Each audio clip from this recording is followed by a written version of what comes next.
I don't know, 6 years? After getting enough experience at that level, you can apply to be a referee in the EFL. There's an interview, people watching you do games, and then, if the EFL are happy, you'll be granted a Level 1 licence to ref in games in League 2 and above. Now, they don't just say on you go to the Premier League, you have to work your way up through the divisions. Only after years of hard work and refereeing on cold Tuesday nights in Stoke can you be considered to do matches in some of Europe's very best stadiums. Now, who was the youngest to reach the very top? It was actually Michael Oliver. He reffed his first Premier League match in 2010 at the tender age of just 25. So if you want to follow in his footsteps, crack on. It'll only take you roughly a decade, thousands of hours of work and an incredibly thick skin. In total, there are 37,000 registered referees across England, but the PGMOL has only deemed 21 good enough for the top flight. That means there's not even a 1 in 1,000 chance you'll even make it in. Obviously, referees can make mistakes, but when you think about it, having a go at them is kind of like slating a brain surgeon.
Good morning, how's it going? You're listening to the Weekend Sports Breakfast here on talkSPORT. Shebahn Aherne and former Republic of Ireland striker Tony Cascarino. Good morning. My God, I missed you.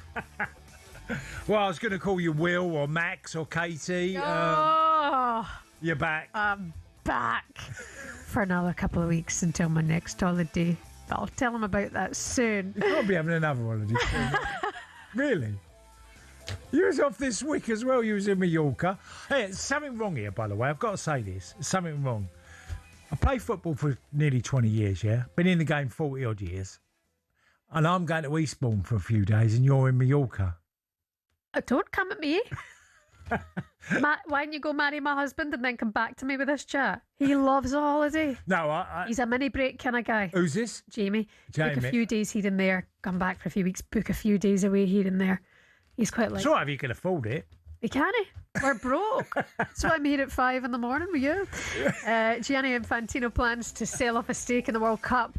It's fallen on its face as he abandons plans. Infantino said it had become clear that the project had created divisions that are now no longer in the interest of its original objective. That happened overnight. Here's Ben Jacobs with some more on this story. FIFA President Gianni Infantino has scrapped plans to form a new controversial FIFA Forward Enterprise subsidiary body that would have seen private investors buy a stake in football. Poor Gianni, he's absolutely miles off it. We're going to get more on this story throughout the show. Eddie Howe has departed Newcastle after 5 years at the helm. Could his exit about to prompt a mass exodus? The team who won the Carabao Cup 2 years ago and it had a lot of stars in their prime there. Bruno Guimaraes, Alexander Isak, Joe Linton, Sandro Tonali, Anthony Gordon. We thought that team was ready for takeoff. The next step would be challenging for the Premier League, the Champions League. That's gone. That team won't exist for another 5 or 10 years at least now at Newcastle. We'll get the thoughts of Tony Cascarino on Newcastle's future this morning. And Rangers began their Scottish Premiership campaign with a 1-1 draw against Dundee United at Tannadice. Rangers boss Derek McInnes was disappointed with his side's efforts. Thought we worked hard for our point, but we didn't do enough to win the game. Disappointed with a lot of the first half, and then on the back of that, I just thought we needed to play a bit better and make better decisions.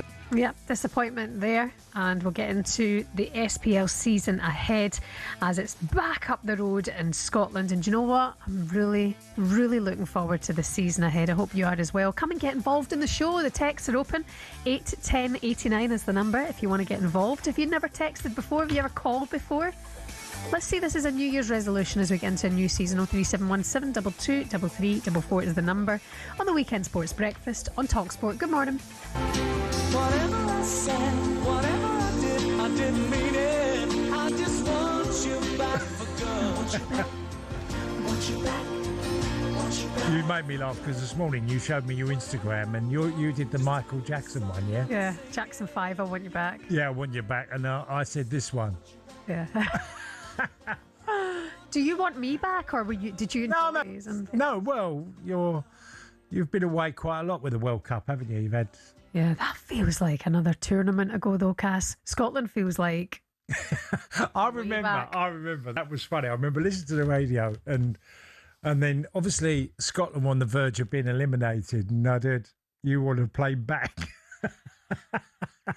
I thought, Shebahn's giving her up. I'm not hanging around for that. I mean, I suppose it hasn't really been spoken about, but considering Sam and I were Nick and Charlotte... Right. Just watching the percentage go down and down and down. You know, I got on the plane when we had a 42% chance, and I thought I'll fly back for a few days, see my kids. By the time you landed, make sure my husband's surviving. By the time I landed, it was 16%, and I thought they're still sitting there. So just a quick one on this, Shebahn. Did you see within the camp the atmosphere, and did it visibly change? Did you feel a little bit more difficult to get to the players or speak to? Just a little bit more trickier? Yeah, I mean, I kind of felt that way throughout the tournament. Right. I don't know what it is. I think funnily enough, the night after Brazil, you watch how Brazil move behind the scenes. They're just a huge beast, aren't they? Different level, obviously, to Scotland. But it's like they're so acclimatised and used to being on the world stage, the media attention, how they handle it, how the players handle it, how the team all handle it behind the scenes. Whereas I felt the Scotland side of things with the media is like, just try and avoid it, keep our heads down. A little bit like that, you know, and that's fine. You don't have to speak to anyone if you don't want to, but I reckon as time went on, it was like, if we can keep our heads down and not be seen as just the fun team, you know, who bring a good fan base, maybe we'll be respected more or something. But again, it feels like a long time ago, and I just wonder what's going to happen next in that department. We don't know, do we? No. We don't really know. No. Hopefully you could be quite optimistic. Don't know. Yeah, I stand by the fact that we have a good team. Yeah, you have a number of good players, that's for sure. Yeah, some people were quick to say, "Oh, you're talking about the rubbish." They're a good team, and we deserve to be at the World Cup, that's for sure. Anyway, like I say, that feels like years ago. It's been an interesting week this week. It really has been. It's been non-stop. Let's go to the latest last night on FIFA taking on basically the world. FIFA President Gianni Infantino says he scrapped the controversial plan to sell off stakes in the governing bodies at major competitions following widespread opposition. I mean, literally, this was one man. Seemed like one man going against everybody, didn't it? Well, it was felt like a bulldozer job, and what made me really I laugh, because what the idea sort of came out on Tuesday, by late Friday night it's all over, you know, and you can thank UEFA for that, and you can thank also the Asian Federation, who played a big part because they didn't give their support to Infantino. It felt like a one man. I mean, when you lose your senior advisor, Shebahn, you know, the guy that was alongside you prepares to go, well, I'm not going to, this is not a good deal for football. Yeah. You know, what you're trying to pursue. And it died so quickly. And I kept thinking, you know, when we had that Super Cup or the elite teams. European Super League. Yeah, the European Super League that came about, and that lasted quite a lot longer. But obviously football then took over and fans weren't happy about it and clubs weren't. There was many clubs opposed it. This was literally done and dusted within 5 days. Yeah. Yeah, and you wonder what's next. If you have missed it and you're just waking up now, FIFA have abandoned these plans to sell a stake in the World Cup to private investors, following the pressure from other confederations. Here's talkSPORT's Tom Clayton with all you need to know. At around midnight, we got the news that FIFA President Gianni Infantino was scrapping the proposal to create an enterprise in which stakes could be bought. In a statement, he said, having listened carefully to all the views, it's become clear that the project has created divisions of a nature that, regardless of the level of support, are no longer in the interests of the objectives set out in the first place. Friday was a hugely damaging day for the FIFA president, with his senior advisor resigning in protest, while the body's chief operating officer said it did not have the support from within FIFA itself. UEFA, CONCACAF and Asia's AFC had all been critical, with UEFA, as we know, threatening a boycott while the proposal was on the table. South America's CONMEBOL was less critical, and it did ask for more information. So now that FIFA has rowed back on the plans, what happens next? Do we all just return to normal? Well, several key names are calling for Infantino's immediate resignation, including our new Prime Minister Andy Burnham. UEFA does technically have enough federations to trigger a no-confidence vote, but Infantino could still wait it out until the March Congress, where he'll go up for re-election, and we understand he has no intention of stepping aside for the time being. Yeah, it feels like Gianni Infantino's got some nerve, some brass neck on him. Do you think he gets toppled here, Cass, or does he walk? Well, he's lost a lot of support, and it's happened really quickly. I would imagine, and look, Tom said there that the March deadline, there's 211 nations, aren't there, in the whole FIFA, with all the federations involved. Asia has a big say, and they went against him. I think they have, over 70 countries they represent. So it's a strange one. He feels like a dead man walking today, but things could change over the next weeks and months to come, because he's come back. He's literally pulled back so quickly and realised he's read the room wrong, hasn't he? He's got it totally wrong. And now he's become the elephant in the room. And does he survive? There was one I just want to add on this, Shebahn. The one thing that's really surprised me, and it's Arsene Wenger, who's got a real pivotal role within FIFA now. And he's obviously been an incredible manager. Nothing at all from Arsene Wenger. And you'd have felt that he would have, he's the way he's always managed, and he always felt he loves the game so much and what he achieved as a club manager and his role at FIFA. And Arsene's been very, very quiet. And it's hard to know exactly where he stands as well, because he'll get questioned, Arsene Wenger. Was you with... They pay him, right? So yeah, of course he gets paid, yeah. Now, maybe you'll hear from him in the aftermath, once... If Gianni, we don't even know if he might have been against him. This is there's certain people that have gone behind the scenes that have gone, absolutely not. This is not a good idea for football. Selling off the game privately, and look, the game makes a lot of money anyway. And so the World Cups are huge. You look at the revenue over from every World Cup you go over, the growth on revenue is extraordinary. And America's going to, beat the rest by a country mile. Obviously Canada and Mexico as well, but it is the World Cup generates so much money now that it's a beast in itself. Well, that's it. And Gianni Infantino, remember when they announced the plans for the biennial World Cup? Yeah. Remember they wanted that? Arsene Wenger was part of that project. Yeah. So you wonder if he is in this corner or not. I don't like that idea. I think 4 years is plenty enough, and it makes it an incredible competition. Yeah. Football's being diluted everywhere, isn't it? It's been diluted through leagues. You just look at how many more teams can get promoted and how many more games everybody's playing, and how many competitions you can be in. It's been diluted. Think of the way of qualification. It's mental now. It feels like it's hard not to qualify. Yeah, people say that, but it's really hard to get out of the group. Okay. Republic of Ireland. I can't wait for 64 teams. I can't. I know. Hopefully you'll be there, Gaz. Still see Ireland there. You're listening to the Weekend Sports Breakfast here on talkSPORT. Coming up next, we'll discuss the armband situation between Curtis Jones and Dominic Szoboszlai. Good morning.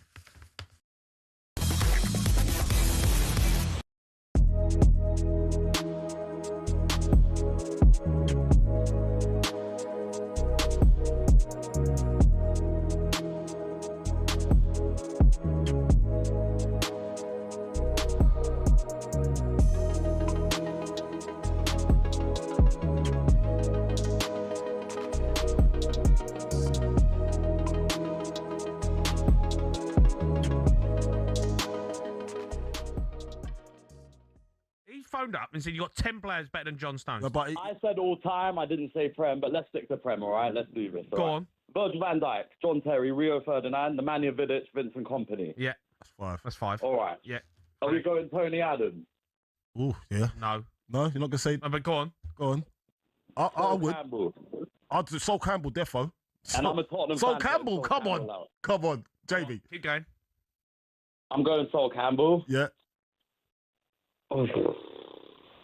Gary Pallister. Carvalho. Mate, come on. Carvalho. Don't help him. Why are you helping him? Carvalho's not better than John Stones. Carvalho. Ricardo Carvalho. Jamie, Give hear me me out. a break, man. On his day, prime to prime, one game for a final, Ledley King. Yeah, Ledley King. What, you telling me Ledley King? Oh, come on, Jamie. Listen, Jamie, not the career, but for one game in his prime. I watched John Stones playing the Champions League final. I know he was City. unbelievable. He was unbelievable. So don't... Let's, I hear it, but you know come what on. I think, yeah? I heard You can't be Rory putting and Ledley Addy King earlier. above John Stones. He's won Phil 6 Premier League titles. Phil Jagielka, mate. Phil Jagielka. Coley, shut up, mate. Come on. I mean, mate, Jamie. Jolyon Lescott. I would go as far as to say if Jan Vertonghen and Alderweireld played in that City team, they might have won the same honours. Gary Cahill. They would have won the same honours. He's on Gary Cahill's level. You're just making a lot of noise, Cole.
Weekend Sports Breakfast here on talkSPORT. Shebahn Aherne and La Bamba himself, Tony Cascarino. La Bamba? Yeah. God knows what that guy's singing.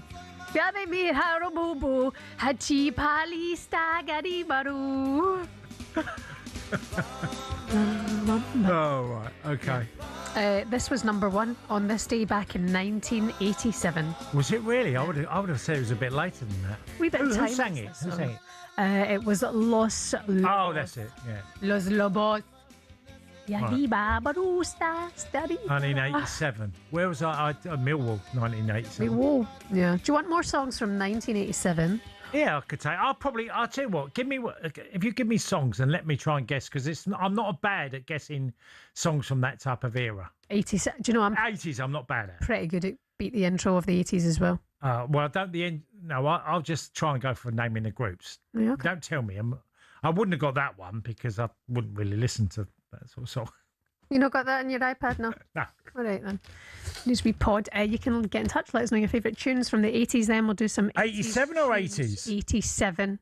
Okay. But it's pretty particular. Yeah, we're talking 87. Bros, aren't we? 87. Bros. Yeah, Bros. Yeah. Ever, wasn't they? They had like 15 weeks or something like that. Number 1. Wet, wet, wet. And you know it's just been broken. Yeah, I know that. I heard that in by midweek. Mr. Fender. Yeah. But I listened to Goodnight Girl by Wet Wet Wet coming in today. Came up on my mix and they disappeared really quickly, didn't they? Do they still go? Do they do live gigs? I haven't heard because like Spandau Ballet and do you know they did some summer sessions right from that era in Glasgow recently. God, what was the Kelvin Grove Park? Because it popped up, and I thought if I could get a girls weekend together for that, and I thought I can't leave Cass again. Marty Pello, isn't it? Yeah. Lead singer. Yeah. Okay, let's move on, shall we? 81089 if you want to send us your 80s tunes, and DJ Ed is on it this morning.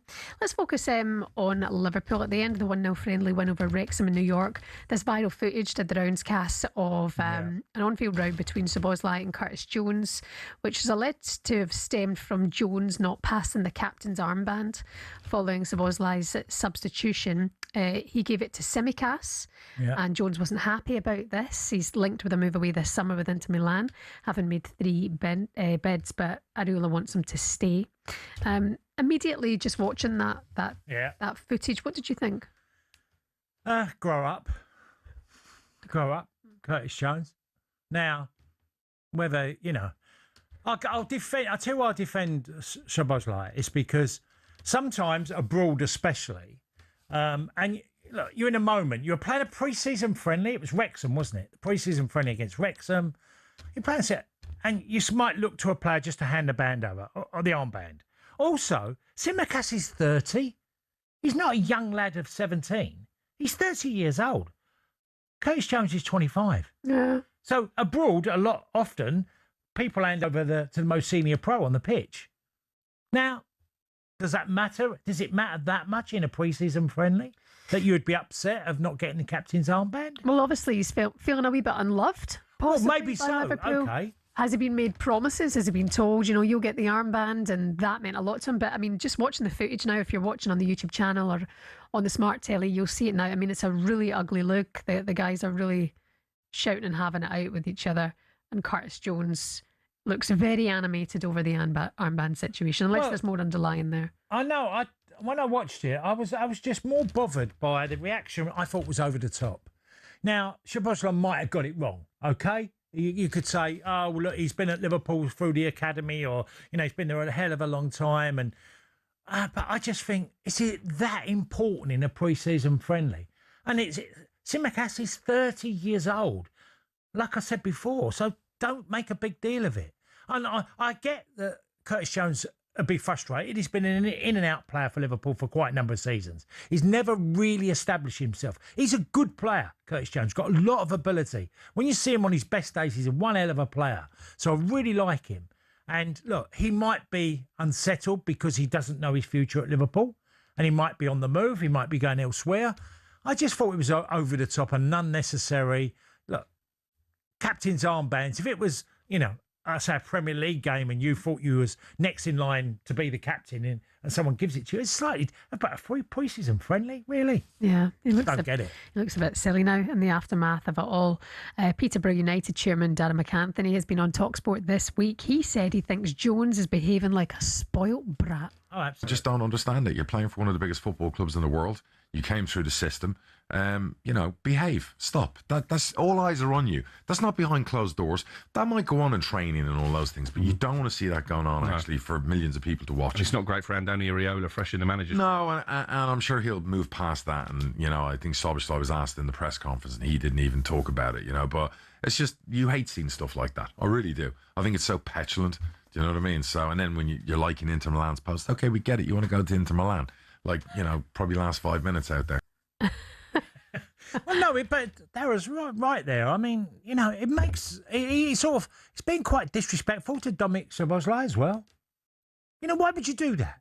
He's been Liverpool's best player last year. He's been outstanding for them since he joined the club, and you're taking it upon yourself to go after him because he's given it to somebody else. I don't think it would be deliberate. I think, I'm not giving it to Curtis Jones. That's what he's made it look like, Curtis Jones. That he's not given me the armband deliberately. Yeah. By his actions. Yeah, maybe there's something between them. Maybe. And possibly it would look that way from the outside, but listen, it might just be absolutely nothing at the end of the day. It's how he's made himself look incredibly spoiled. And Andoni Areola, I mean, he's probably seen this footage. It's probably been brought to his attention by his media team. He probably doesn't have to deal with stuff like this at Bournemouth. Now you're at Liverpool, lad. It's... Well, I don't remember Jurgen Klopp having to deal with anything like that. And also... I'm thinking of last season with Arne Slot. Did he ever deal with that, or the season before? I don't remember that. You know, it's just, and also it's a pre-season friendly. And I keep going back to, but Simicast is 30, he's not 20 or 18 or 20. He's giving it to a player who's a senior pro. And yes, he hasn't established himself either as a Liverpool player. So what? Yeah. Okay, we'll see how that one brings itself together. Remember, we're going to bring you the first two matches of the new Premier League season. Let's just call it season. It's funny, the guys in the office, they say need the Premier League back. Need it back. It's been too long. We're living for it. It starts with Arsenal against Coventry. That's Friday, the 21st of August, followed by Hull and Man United, 12:30 on Saturday, the 22nd. Great first game back in the Premier League for Hull. Another massive season of Premier League, EFL, FA Cup and League Cup and European action, all live here on the talkSPORT network. We really are your home of football on the radio. Stick with us. We'll delve into the back pages later on this hour. But next we're going to discuss Chelsea. You're listening to the Weekend Sports Breakfast on talkSPORT. Good morning. It's good to have you with us.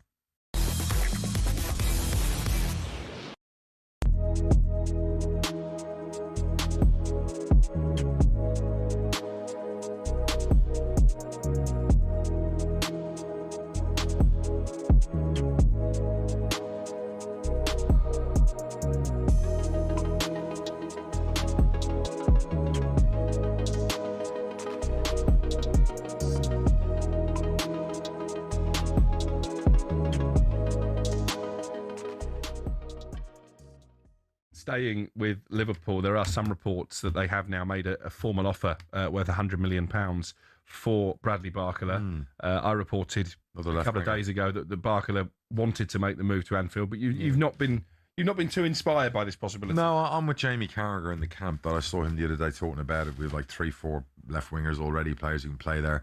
We need to fill the void by Salah. Frimpong was meant to help with that, but we know he's got medical injury issues last year and not quite what we like to see out wide right when he did play. We need a right winger. It's concerning. And we're going out and we're getting another pacey player who plays on the left majority of the time. So unless Rio's going to get put on the right, you know, square pegs, round holes, all that kind of thing. I don't know. I don't love it because of the money. If he was 60, 70 million, and I get it, he's not. Yeah. You think, okay, it's a no-brainer. Then you maybe sell Gakpo and you clear up some space on the left and you still go get a right winger. But Liverpool right now are playing with one centre-back and the other centre-back on one leg. So, you know, they've got issues. McAllister's going to come back. He was a shadow of himself last year. They need some help in central midfield. Potentially need a right back because really we haven't got a right back. Frimpong's obviously going to play. Joe Gomez is now going to miss the start of the season. Yeah, that's Joe Gomez. God bless him. You know, could have been a world-class defender, but obviously injuries have stopped that. So Liverpool have got a lot of holes to fill. So, and you got to start a right wing to fill Mo Salah's, departure. So it does concern me that we're going down this rabbit hole where we might end up paying, I don't know, like the Weirds money, you overpay, and then does the player adapt to the Premier League, and is it another bad signing? And it's frustrating for me.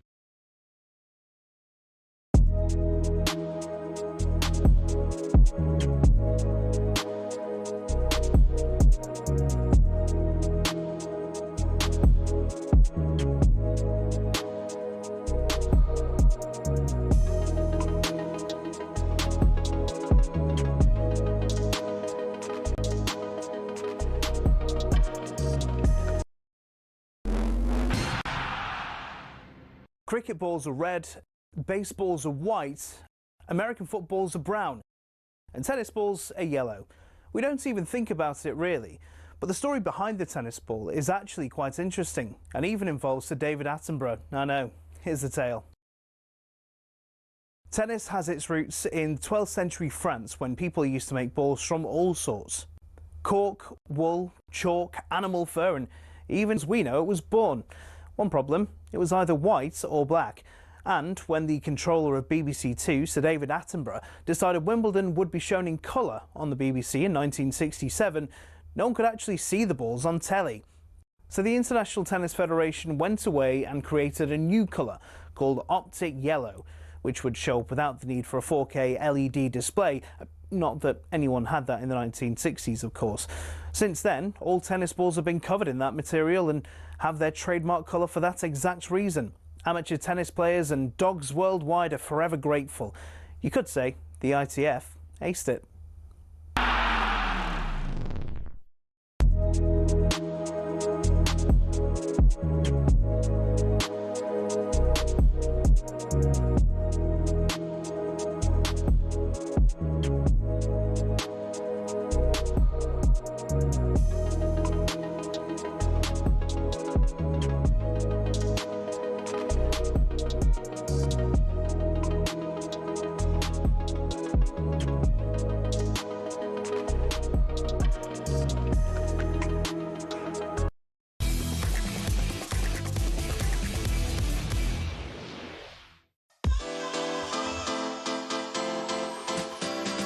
isn't the 80s, Ed. Forgot Ed. What's this trash? Where's the 80s bangers? By the way, we've had a lot of requests for you too, Ed. Rick Astley's got a number of shout-outs as well. Yes. On the text this morning, 81089. You can keep these coming in. It's the Weekend Breakfast here on talkSPORT. Shebahn Aherne. He did Lingfield, the course, the race course, Lingfield. He did Lingfield, did I think about 18 months ago. Rick Astley. They were getting very popular within racing. Yeah. All bands playing. I love a race night. Yeah, and Rick Astley done one in Lingfield. Rick Astley or Rick Astley? Rick Astley, yeah. Sorry, Rick Astley. Rick Astley, yeah. I can't say it. Rick Astley. It's a tough one. It'll get you. Never going to give you up. Yeah, you should think about it. Some of your headlines this morning. Breaking news. FIFA President Gianni Infantino says he has scrapped the controversial plan to sell off stakes in the governing body's major competitions following widespread opposition. We'll keep you updated on any developments on this later on this morning. AFC Bournemouth have agreed a deal worth up to £26 million for Benfica centre-back Antonio Silva. And Chelsea have been fined £10 million and given a suspended ban from registering new players for 2 transfer windows for breaching rules relating to payments to agents between 2009 and 2022. But the club have had this 6-point deduction, which was suspended until the 30th of June 2027, set aside on appeal. Chelsea admitted making £47 million in secret payments to unregistered agents and third parties over transfers between 2011 and 2018, and the FA said it was continuing to investigate individual misconduct arising out of this case. What a mess. Yeah, a bit messy. 47 million. Yeah, unregistered. Yeah, I mean, look, Chelsea had an embargo, didn't they, a number of seasons when Frank Lampard was there as well. They've had a few charges over the years. I don't think the £10 million fine will hurt them too much. Hopefully they can move forward from this because that was over a 13-year period with Abramovich, wasn't it? So, yeah, not good. Do you think they're quite lucky? I mean... Well, there will be fans of other teams who will be screaming at the radio, how harsh punishments have been for other teams. I always think in scenarios like this I think of Sheffield United, what happened then, they got relegated and West Ham survived.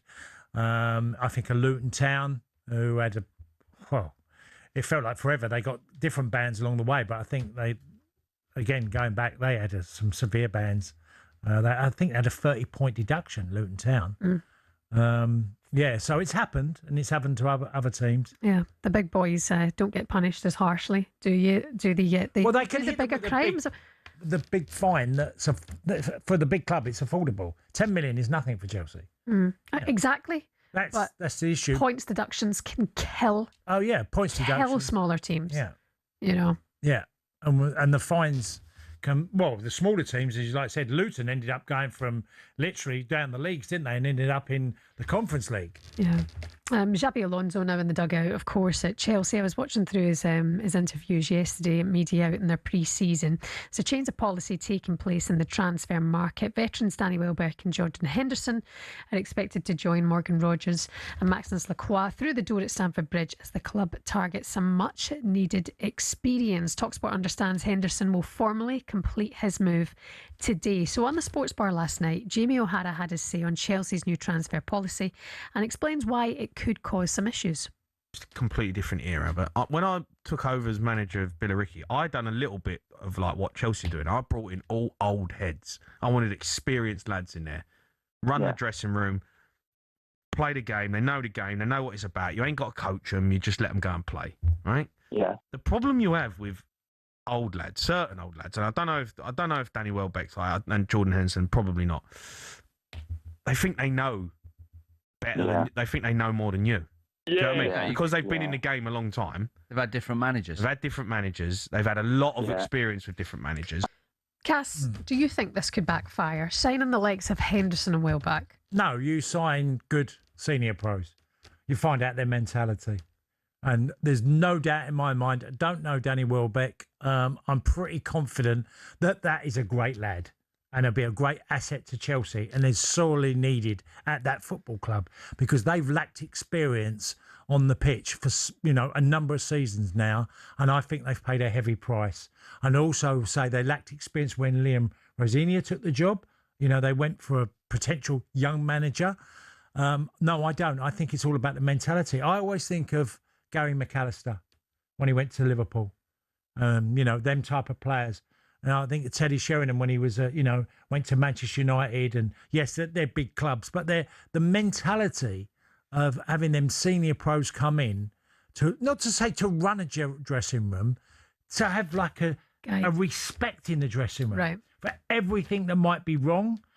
I was asked when I joined Nancy and I was 34 years old, and the manager, Laszlo Bologna, and I spoke about him before, he was a Romanian international, he had over 100 caps, and he said to me, please just be helpful to me in the dressing room.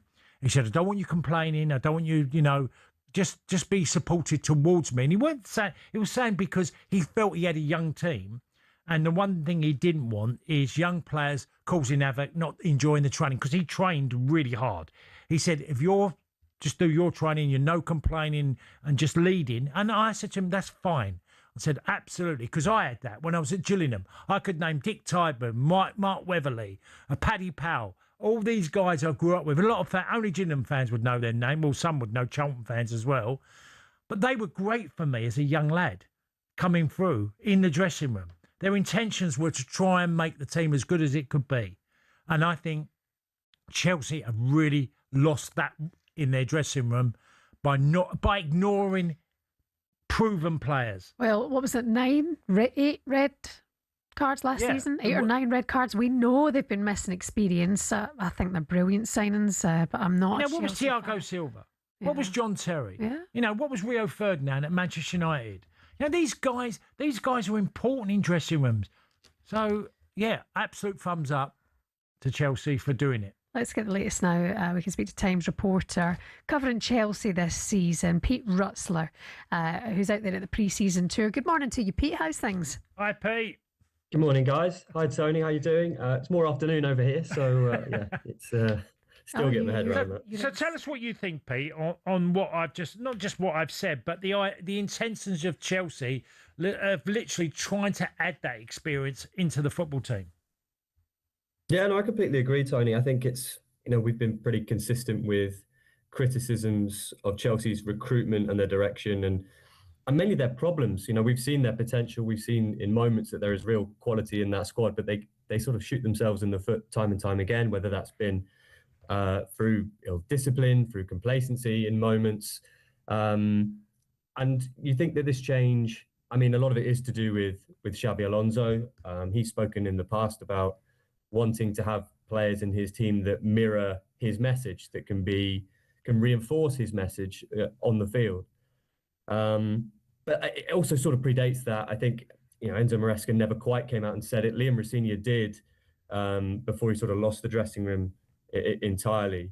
But and you look at the two players that we're talking about here in Jordan Henderson and Danny Welbeck and where they're coming from. So Jordan Henderson is coming from Brentford, Danny Welbeck coming from Brighton. And Chelsea have made no secret of what they've been targeting with their recruitment. Now, they've said, it's never really age-related, but considering what they want players that can have a resale value if they don't work out.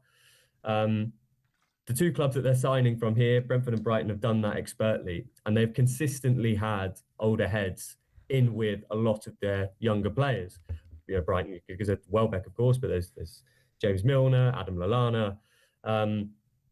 It's almost taken them a little bit of time to get to this point, to realise the value of that within a dressing room, but it is something that I think Chelsea have needed. I think it is the major criticism, the major flaw that they have had that has really been holding them back. And it has taken the fall off of last season to finish 10th, to appoint Xabi Alonso as a manager to come in and say, this is the balance of the squad I want. It's about having a balance, not just in terms of positions and quality, but also maturity. Yeah. And we're seeing that now. Pete, I want to ask you, because it was there for everybody to see that they missed the experience on the pitch and just couldn't, obviously losing 5-2 and 3-0 and losing 8-2 over on aggregate. was an issue. But that was evident then that idea with having no experience on the pitch, that they paid a heavy price, because the first game, they were in it for about an hour. Yeah, exactly. I mean, Tony, you can pick out so many games from the last 2 years. The Paris Saint-Germain game is a very good one, because that tie, particularly in Paris, was incredibly tight until you make a mistake. And there is head loss, there's visible head loss. You can see that in the reaction of Enzo Fernandez towards Philip Jorgensen, the keeper who made the mistake at 3-2. I always think of the Arsenal-Chelsea game under Liam Rosenior, where Pedro Neto gets 2 yellow cards and is sent off. It's those moments in games that everyone talks about small details, but particularly at the highest level, where things swing against you. And you can get these long sort of lulls in form, and we saw that with Chelsea at the back end of last season. There wasn't the sort of you got a drop off that I don't think you would get in a more disciplined, more mature dressing room. And I think we think back to when Liam Rosenior left, and they had the defeat at Brighton, which I think for most of us who've watched Chelsea for a while were pretty shocked by. Given the lack of application in the game, which showed up in the data, and Rosenior comes out and slams the team, and it becomes a point of sort of no return there. Once you got to that point, it's like, right, there has to be some kind of change to the makeup of the dressing room. And I think for Chelsea, yes, these guys are particularly old. In Henderson and Welbeck, they're very much in the twilight of their careers, but certainly the character references are incredibly strong. And I think if they can add that little bit of difference to help some of the younger players, and Chelsea will benefit in terms of the players that they help develop. It has been a bit of a basket case, hasn't it, over the last few years? I mean, Makalu Mudryk arrived for a deal up to 89 million, wasn't it, back in 2023? He's 2 years into this 4-year doping ban. That's now been lifted. He's out there at pre-season. Have you seen him? How's he doing, Pete? No, he's not out there now, not out with us yet. I think the plan is that he will join Chelsea in Hong Kong. Right. The news obviously came through last night that after an agreement between the FA and WADA, that Mudryk's ban has been resolved. The scientific guidance that WADA used to assess meldonium, which was the substance that was found in a sample from Makalu Mudryk back in 2024, that has been updated to the point where if Mudryk had taken the same test today, he wouldn't actually have fallen foul of an anti-doping rule violation. It wasn't retroactive, but what's happened is you've had WADA and the FA and Mudryk come to an agreement, basically, that sees Mudryk accept that he had taken, well, he's always denied he knowingly or intentionally took a substance, but accepts the finding, accepts the breach of the anti-doping rule violation, and therefore it's resolved. So they've just used it as that time limit up to this point. So, I mean, it's huge news and unexpected news. Obviously, he'd received a 4-year ban from the FA, which he was appealing at the Court of Arbitration for Sport. For him, the last time he played was in November 2024. I was there for that. That was against Heidenheim in the Conference League. I think at that point, he was struggling a fair bit at Chelsea. But I think for him, it's been a very, very difficult period. I mean, there were, we remember he was training in Uxbridge at a non-league ground, trying to keep fit, and now he's got the challenge of getting back up to speed, which may take some time. Okay. Pete, never a dull day. Keep us posted, won't you? And have a good time out in Sydney. Cheers, Pete. Bye-bye. Thanks very much, guys. All the best. See you, the Times reporter there, covering Chelsea out in the pre-season tour. Pete Rutzler, you're listening to the Weekend Sports Breakfast. Coming up next, we'll get today's back pages of the newspapers.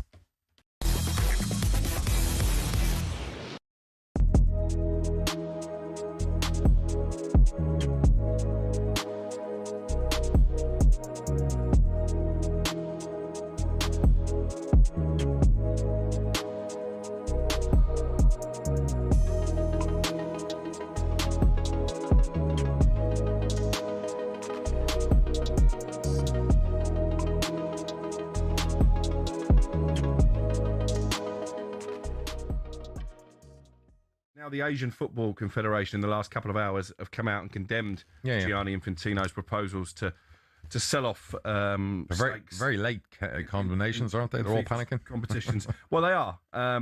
obviously, UEFA have come out strongest by suggesting they would boycott all FIFA competitions, including the Men's and Women's World Cup, the Club World Cup. There's actually an under-20 Women's World Cup that's due to start in September, so we may find out if they'll go through with that threat very soon. UEFA's 55 member associations held an emergency meeting earlier this week, and as I say, they voted a boycott if FIFA proceeds with plans to sell stakes private investors. FIFA, in their statement, claimed the consultation process had been, quote, disrupted by incorrect media reports. My answer to this is that everyone always screams about FIFA's a bit of a dictatorship, but it's actually a democracy whereby you still have to have all the nations vote for this through, Alex, right? Yes. So Infantino can't just force it through. It was never going to happen that way, and I think it's dead in the water now. Well, I was just about to come on to that. So in order for this proposal to be passed, FIFA's 211 members would need to vote. Therefore, Infantino would need 106 votes in favour. Yep. UEFA and CONCACAF members combined make up 96 of those votes. The AFC makes up 47. So that's how democracy works. It's dead, basically. Yeah. Oh, 100%. It is dead.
What year?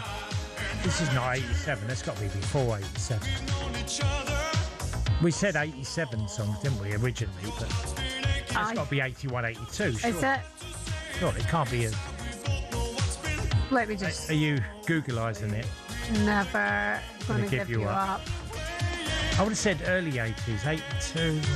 Right, if you got this right. I don't think it was 87. Right, go on, what's your guess? I would say 82. You lose. You have to buy the coffees. Right, go on. It was July 1987. Was it really? Yeah. Oh, there you go. Shocker, isn't it? I thought it just shows you I'm 5 years out. Yeah. Always. Here's what's coming up for you in talkSPORT today. 10 o'clock, it's the warm-up with Sam Ellard and Perry Groves following them. Saturday Session is here with Am Catterall and former Swansea and Everton defender Ashley Williams. That'll be a good show. 5 p.m, we bring you the Transfer Insiders. It's Nick Bright and our Angelina Kelly bringing you all the latest transfer news and stories. And then 8 p.m, your boxing roundup, Fight Night with Gareth Lee Davies and Spencer Oliver. Over on talkSPORT 2, live coverage from the penultimate day of action in the Commonwealth. Got gold yesterday. Absolute queen. So make sure you keep it talkSPORT and stay across absolutely everything. Download the talkSPORT app. swipe across to talkSPORT 2 to stay across all the action on the second last day of the Commonwealth Games in Bonnie, Scotland. OK, it's time now for this.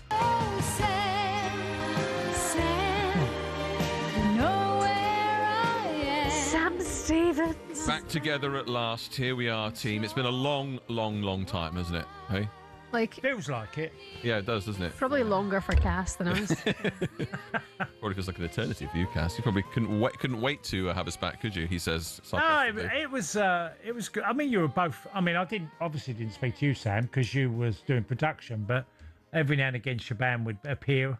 Yeah. Nice to be back in the studio. Yeah, we're lucky, aren't we? We get to sit and chat about sports at 10 to 7 on a Saturday morning. We're lucky. It's true. It's true. We missed you, Cass. We did. I wanted to talk to you about a few things in the papers today. First of all, it's worth saying that the latest on the FIFA story is, of course, not anywhere near the papers, because although they've all been commenting about how the situation was dead in the water, in everything but name, of course, it is now dead in the water. But that all happened overnight after the papers have gone to print. Yeah. So a lot of the comment pieces are around the fact that it probably can't continue. And of course, we now know that Infantino has sort of dialed back on his plans. But so it's just been so fast moving, hasn't it, Castle? This FIFA. And it will. And people within the football federations are against him. Of course, he could be voted out. But that will probably be March more than now, unless he just hands in his resignation. You know that, yeah. You know that sometimes they say, and I'm interested in what you guys think about this, is sometimes they say that if you give someone really, really bad news and then you have it's not quite as bad news underneath it, that you can kind of bury that, and then when you then reveal the stuff that's not quite as bad, then the other stuff doesn't seem quite as bad as the stuff that's really bad. Giving us an insight to your personal life it's a bit of a story of my life.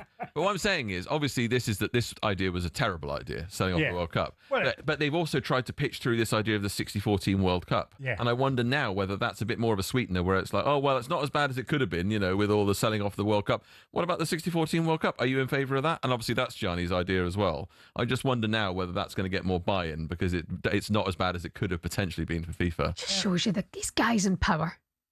I mean, power makes you mental. Power and money. I mean, he has They come together, though, don't He's they? lost the plot. Oh, he's lost any sense of reality. Completely out of touch with what the hell is going on. This is a one-man machine. He doesn't think about anyone else but himself, I would imagine. Sorry, Cass. No, like you said, power and money, they cut hand in hand. Yes. They really do. Absolute power corrupts absolutely, they say, don't they? People using that phrase a lot over the last few days. Now, I want to talk to you about Tonda Eckert, because I think it's really interesting. He admits the possibility of further punishment for the Spygate scandal is in the back of his mind as a Southampton manager sweats on the Football Association's verdict. An EFL Independent Disciplinary Commission expelled Saints from last season's Championship playoff final, as we know, docked them 4 points for this term after the club admitted 3 spying charges, having been caught observing semi-final opponents Middlesbrough. Eckert, to the surprise of many, kept his job as Southampton owner.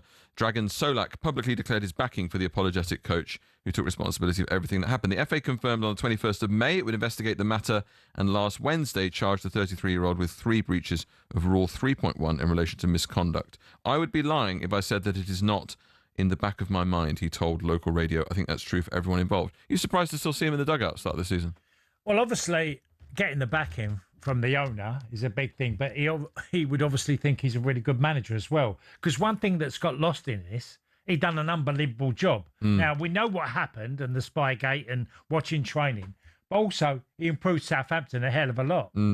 So there is a little bit. But by how nefarious the means did he improve? Yeah, okay. That's the big question, isn't it? I mean, it'll be the cloak of suspicion underneath all of it. When you're a cheat, you question everything. That's it. Yeah, that's it. The trust. Which is not to say that he did, by the way, but it's just the doubt, isn't it?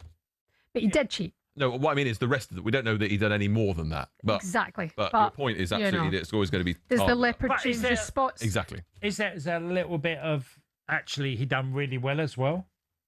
Is he cheated? No. Shebahn, I get the whole point, and that's been dealt with. They've not got promoted.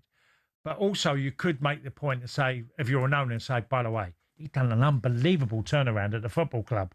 And it wasn't just because of Spygate. He obviously produced a team that went out and played to a certain way. Yes, he had small advantages, which do make a difference. I'm not denying that.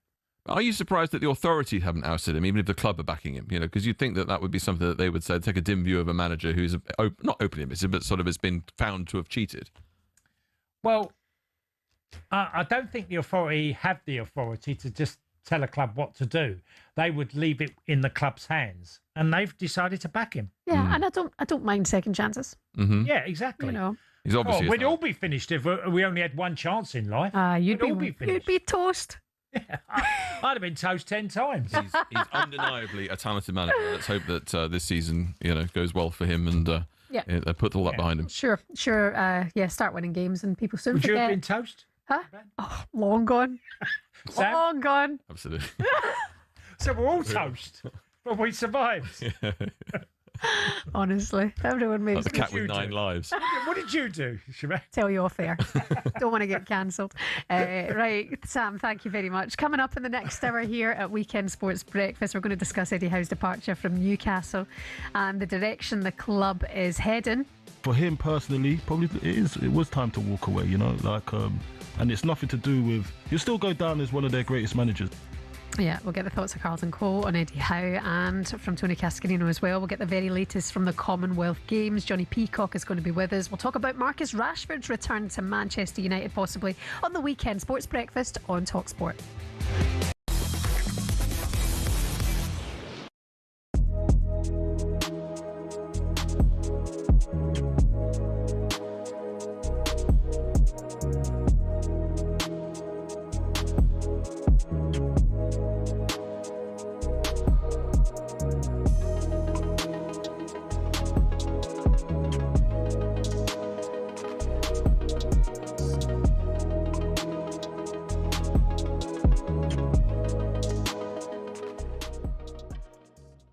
Let's bring in Terry Gibson, Spanish football expert. Terry, always good to speak to you. Lots of news stories over in Spain at the moment. Let's start with that Marcus Rashford farewell post to Barcelona. Looks like his hopes of return to the Camp Nou are now very much over.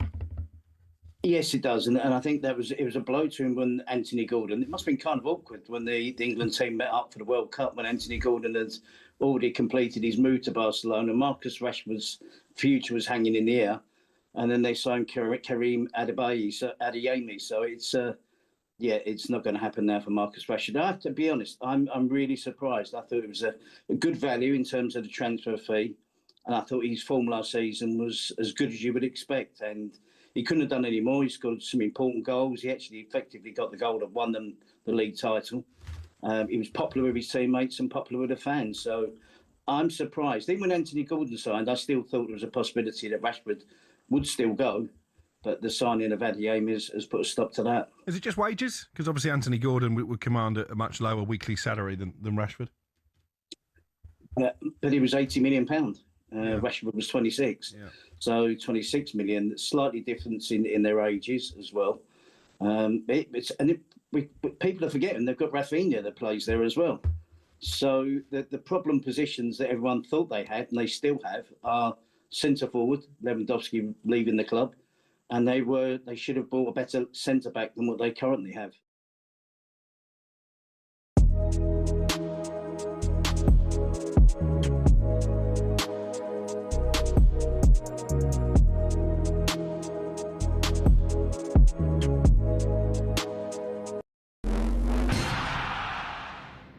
Let's be honest, we've all found ourselves raging at a referee's decision at some stage. This feel familiar?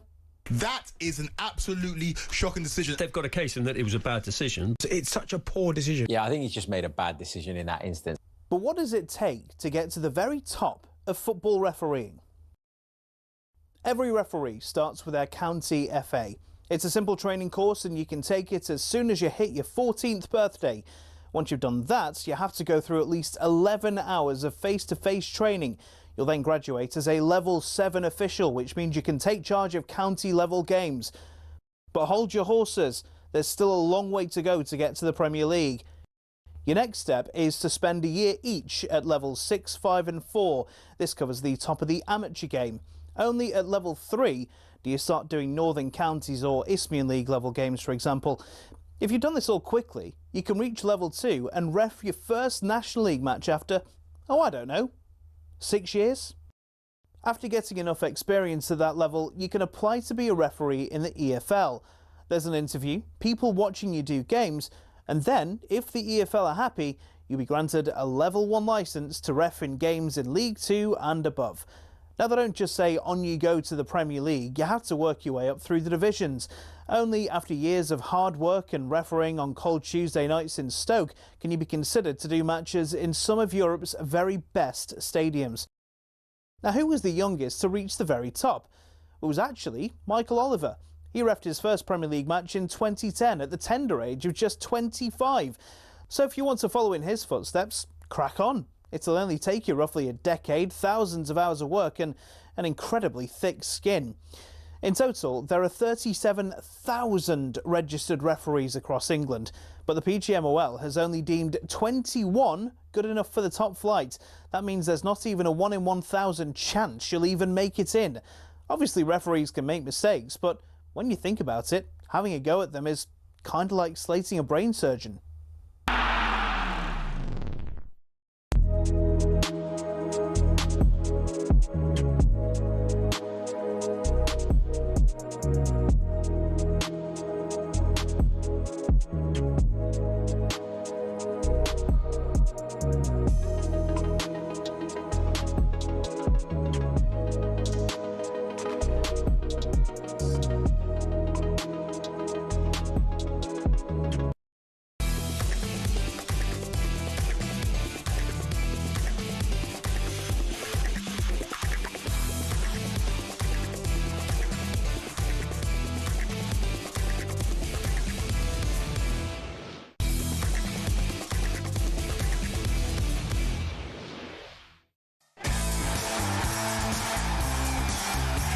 Good morning, you're listening to the Weekend Sports Breakfast here on talkSPORT. My name is Shebahn Aherne alongside Millwall Hall of Famer Tony Cascarino. Good morning. Gianni Infantino plans to sell off a stake in the World Cup. It's fallen on its face and a plan has been abandoned. Infantino said it has become clear the project had creative divisions and they are no longer in the interest of its original objective. Here's Ben Jacobs with more. FIFA President Gianni Infantino has scrapped plans to form a new controversial FIFA Forward Enterprise subsidiary body that would have seen private investors buy a stake in football. All over and done with in 5 days. What's next? We'll keep you across this monumental story across the show here on talkSPORT. In other news, Rangers began their Scottish Premiership campaign with a 1-1 draw against Dundee United at Tannadice. Rangers boss Derek McInnes was disappointed with his side's efforts. Worked hard for our point, but we didn't do enough to win the game. Disappointed with a lot of the first half. And then on the back of that, I just thought we needed to play a bit better and make better decisions. We'll get into that in a bit more detail and also preview the start to the SPL season. It's back up the road in Scotland, and also Eddie Howe has departed Newcastle after 5 years at the helm. Could his exit be about to prompt a mass exodus? The team who won the Carabao Cup 2 years ago and it had a lot of stars in their prime there. Bruno Guimaraes, Alexander Isak, Joe Linton, Sandro Tonali, Anthony Gordon. We thought that team was ready for takeoff. The next step would be challenging for the Premier League, the Champions League. That's gone. That team won't exist for another 5 or 10 years at least now at Newcastle. We'll discuss with you Newcastle's future this morning. You can get in touch and have your say as ever. The number is 03717 223344. Newcastle fans, are you fearing relegation? That's been thrown out already this week. You can have your say. Get in touch. 03717 223344 is the number to pick up the phone, or if you want to send a text to 81089. Good morning. Weekend breakfast on talkSPORT. So slide over here and give me a moment. Your moves are so raw. Bit of 80s. In Excess. Yeah. The Australian band. Died very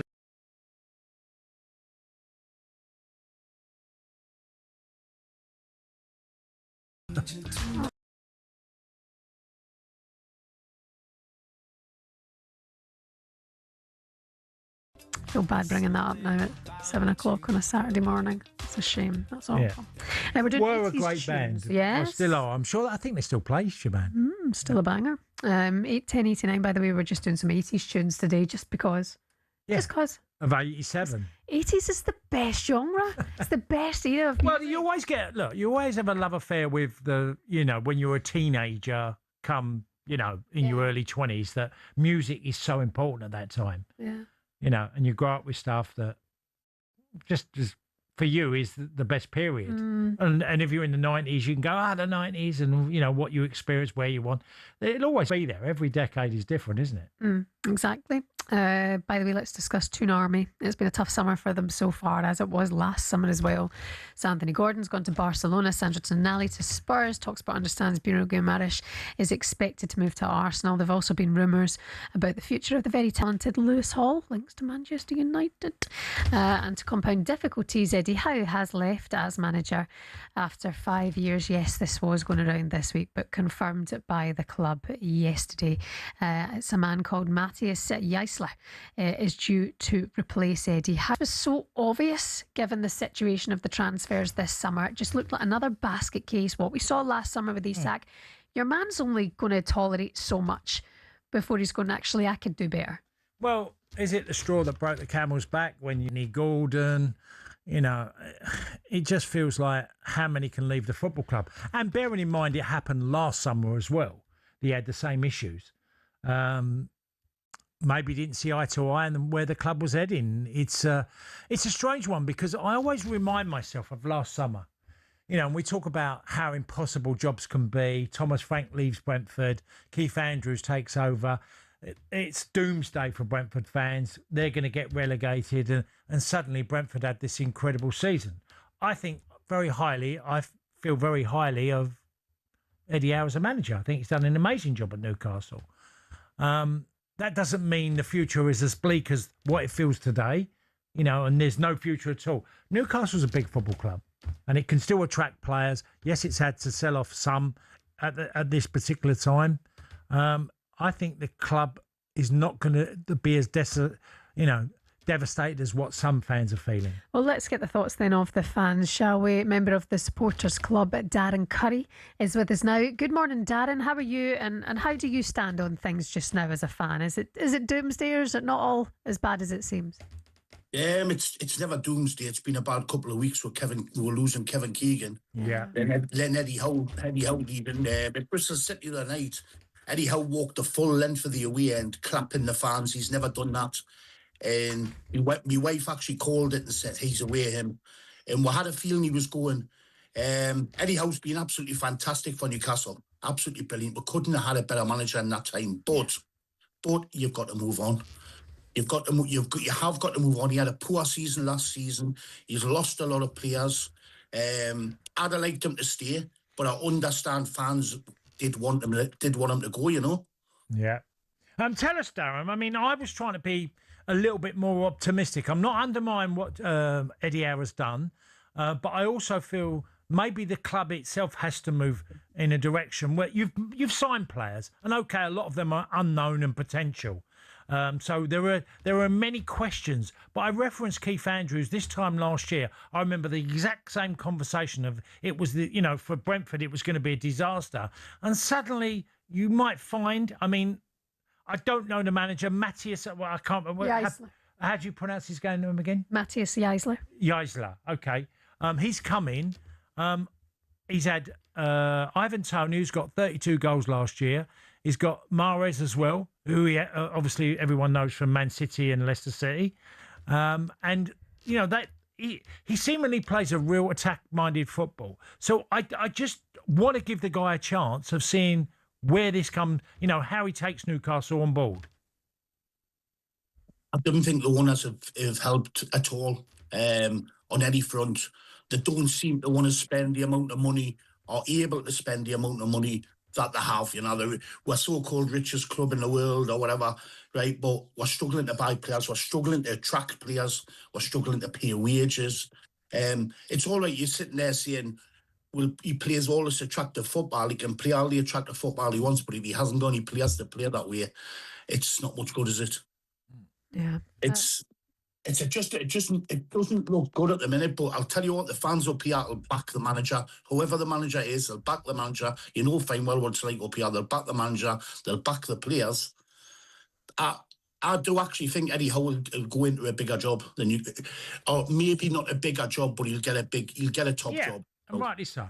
Do you think it will be Yeah. England? Do you think there's conversations there? Do you think there's maybe murmurs that possibly, Tuchel might be on his way out, and maybe there's a chat being had with Eddie Howe in England? No. He's a hands-on manager. I don't know if England would suit him yet. He's only a young kid. Would he want to go there yet? I don't know. I think he'll go away, spend 6 months away from football, learn again, and come back. He's that kind of man. He's 48. Sorry, he's 48. It's only young for a football man, Janet. Now. Yeah, no, I'm not saying he's old at all. I'm not saying that. I know, but you look at the older managers, the old ones are up. Benitez, that can run and dealer runs. He'll go away and learn again, and he'll come back. He'll come back again in a year's time, stronger. I think.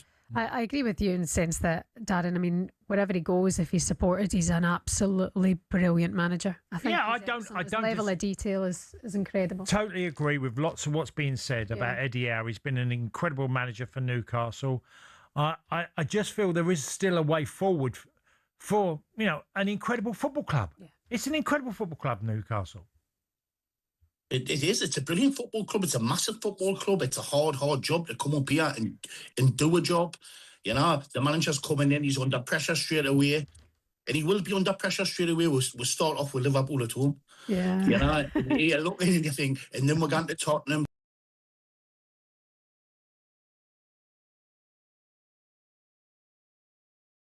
Yeah. We can do it. Well, good to hear from you as well, Darren. So thank you very much for joining us this morning. No bother. Cheers. All See you the later. best to you. Take care. That's Darren Curry of the Newcastle United Supporters Club. Yes. I just, I was trying to make the argument. There's so many managers that come over and, unknown. Andoli Iriala, when he came over to Bournemouth. There are others that have come and done brilliantly well. Thomas Frank himself, when he come to Brentford. We all look at it and think it's at the end of the road for Newcastle.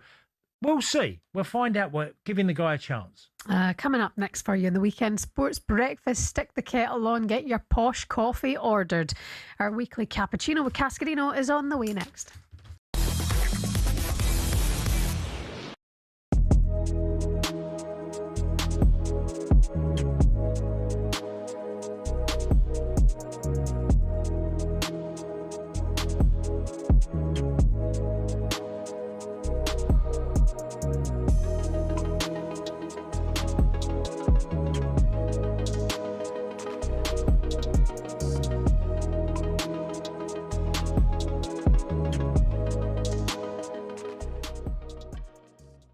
It's an amazing story, actually. It's almost a forgotten man. This is about Mykhailo Mudryk, who has been allowed to come back to football immediately for Chelsea. So you'll remember that this is a man who had a 4-year ban handed down to him for breaching anti-doping rules. He's not played since November 2024 after what was described as an adverse finding of meldonium, which is a banned substance in his system.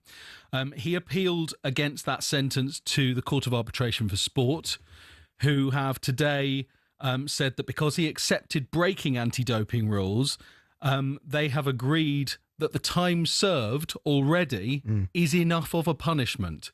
So Mykhailo Mudryk is available to play for Chelsea with immediate effect. Can he even still play football? Is he good enough? He's not played football for 3 years. Nearly 2 years. Well, Chelsea have released quite a long statement today, obviously welcoming the decision. They've talked about what a difficult period of time it has been for Mykhailo Mudryk. And I think this is the important paragraph here in the statement. We welcome the acknowledgement that advances in the applicable scientific reporting standards for more reliable testing mean that had Misha's sample been analysed under today's technical requirements, it would not have been reported as a positive test in the agreed resolution and allows everyone involved to move forward.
Big fan. Dire Straits. I'm going to get them all. Well, I don't know about them all, but 1987. These are another band that I found strange because they sort of disappeared for a period, and I'm sure someone's going to message in now. They're still playing today, but they seem to not be as. I mean, at one time they were up there with being one of the biggest bands in the world. Great song. Yeah.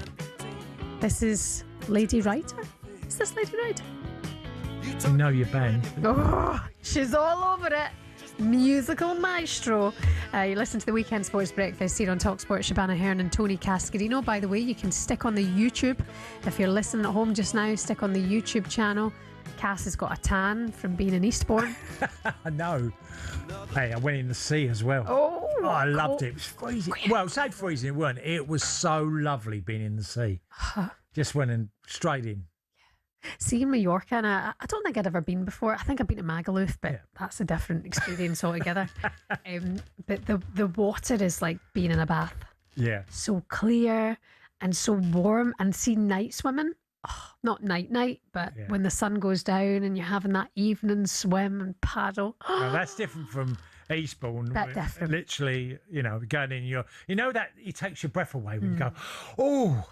But Cass, the benefits of you doing that. I was in there for half an hour. I literally swam around, just laid down in floated, the water. just floated basically. Like a brick. Lovely.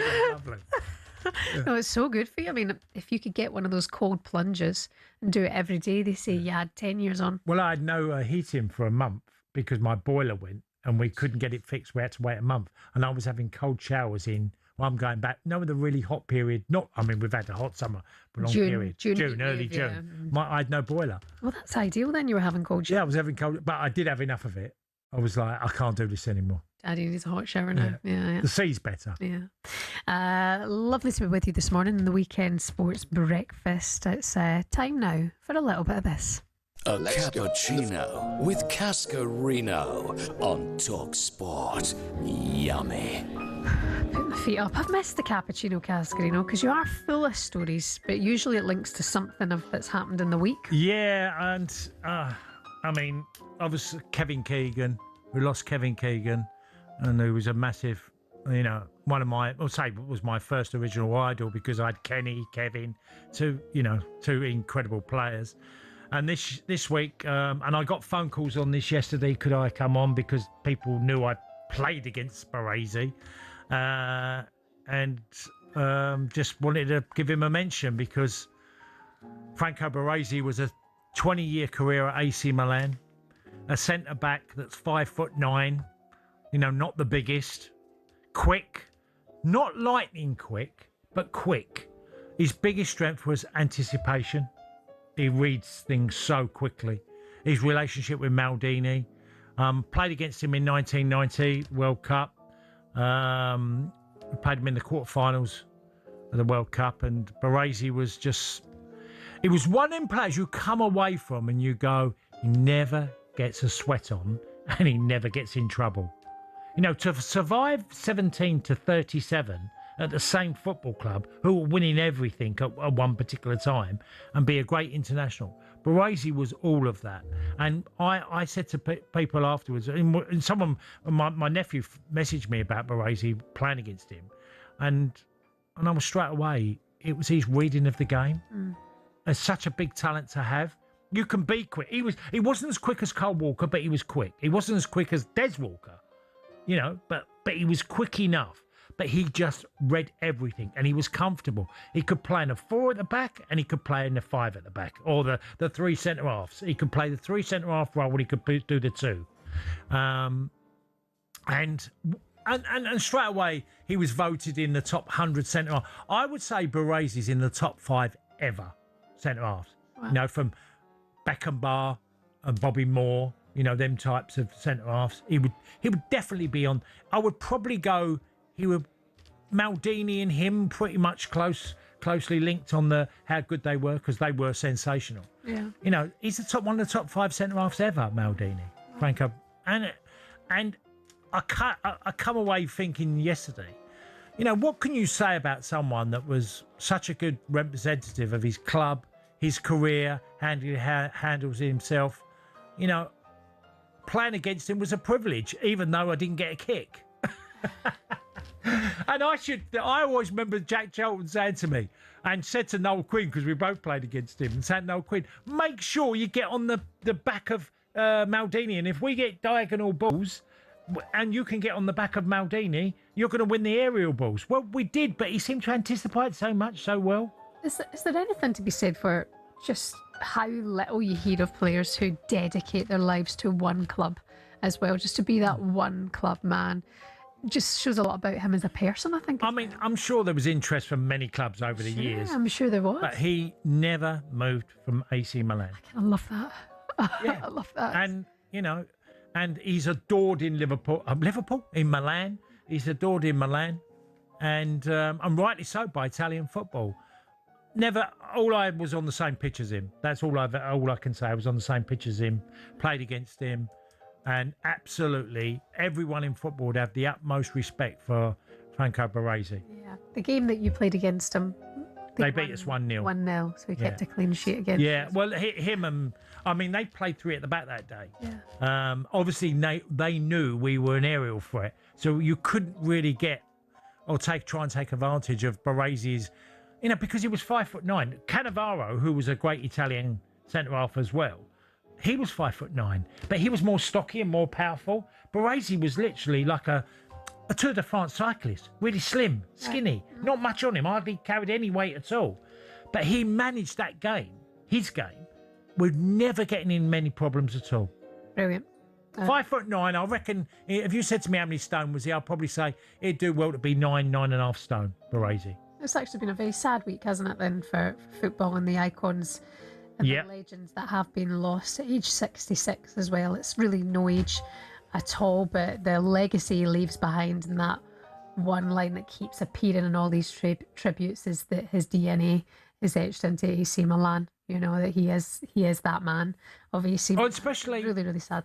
Shebahn, that period that he was there, AC Milan were incredibly successful. They had Gullit, Van Basten, and many others. Rijkaard. He won with AC. Yeah, so he won a hell of a lot with AC Milan. They were the best team. They were like Real Madrid had been before. Barcelona had them periods, and now we're looking at PSG. Could they be dominant? He was in that dominant team of AC Milan. Exactly. Cass's tribute there to Franco Baresi, and you can get more of our tributes on our website, by the way, at talksport.com. Captain at 21 as well, I think. Ooh. Captain AC Milan, I think he was 21. Just an absolute leader of men, that's for sure. Coming up for you today on the Weekend Sports Breakfast, we're going to discuss the Commonwealth Games. Also, Cass and I are going to be put to the test. Troy Deeney is trending. If you haven't seen it, jump online and go find out why. He is not a mastermind of Spider-Man. More on that soon on the Weekend Sports Breakfast here on talkSPORT.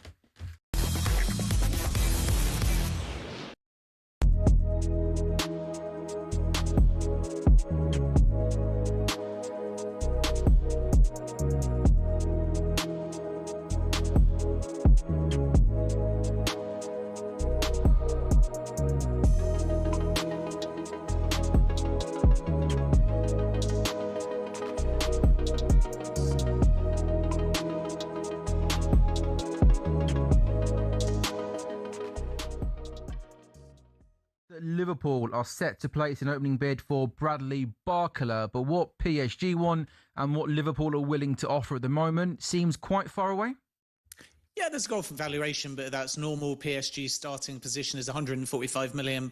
And my information is that in terms of the fixed fee, Liverpool are looking at roughly 80 million, maybe some add-ons on top. But that's the starting point. And knowing this is going to be a difficult negotiation because of PSG's starting position and the fact that they haven't signed Yan Diomande, Liverpool might need to be patient. And my expectation is it might run a similar course to Alexander Isak. And by that, I don't mean the player will agitate and go on strike. But what I do mean is with Alexander Isak, Liverpool placed what they thought was a fair offer early. When it was rejected, they waited until right towards the end of the window and the deal got done in the final hours. And you may note that Newcastle went from not for sale to 125 million, and somewhere in the middle, they were asking for 150 million about 3 weeks before the deal got done. So PSG's starting position, 145, very normal in deals for that to come down by 20 to 25 million. If Liverpool are prepared to go up by 10 or 15 million, suddenly the parties are not that far apart. So the first bid likely testing the water, and then we'll understand whether PSG are grandstanding or they genuinely believe that they can get over £20 million more than the deal that saw Morgan Rogers leave Aston Villa for Chelsea at 117 million.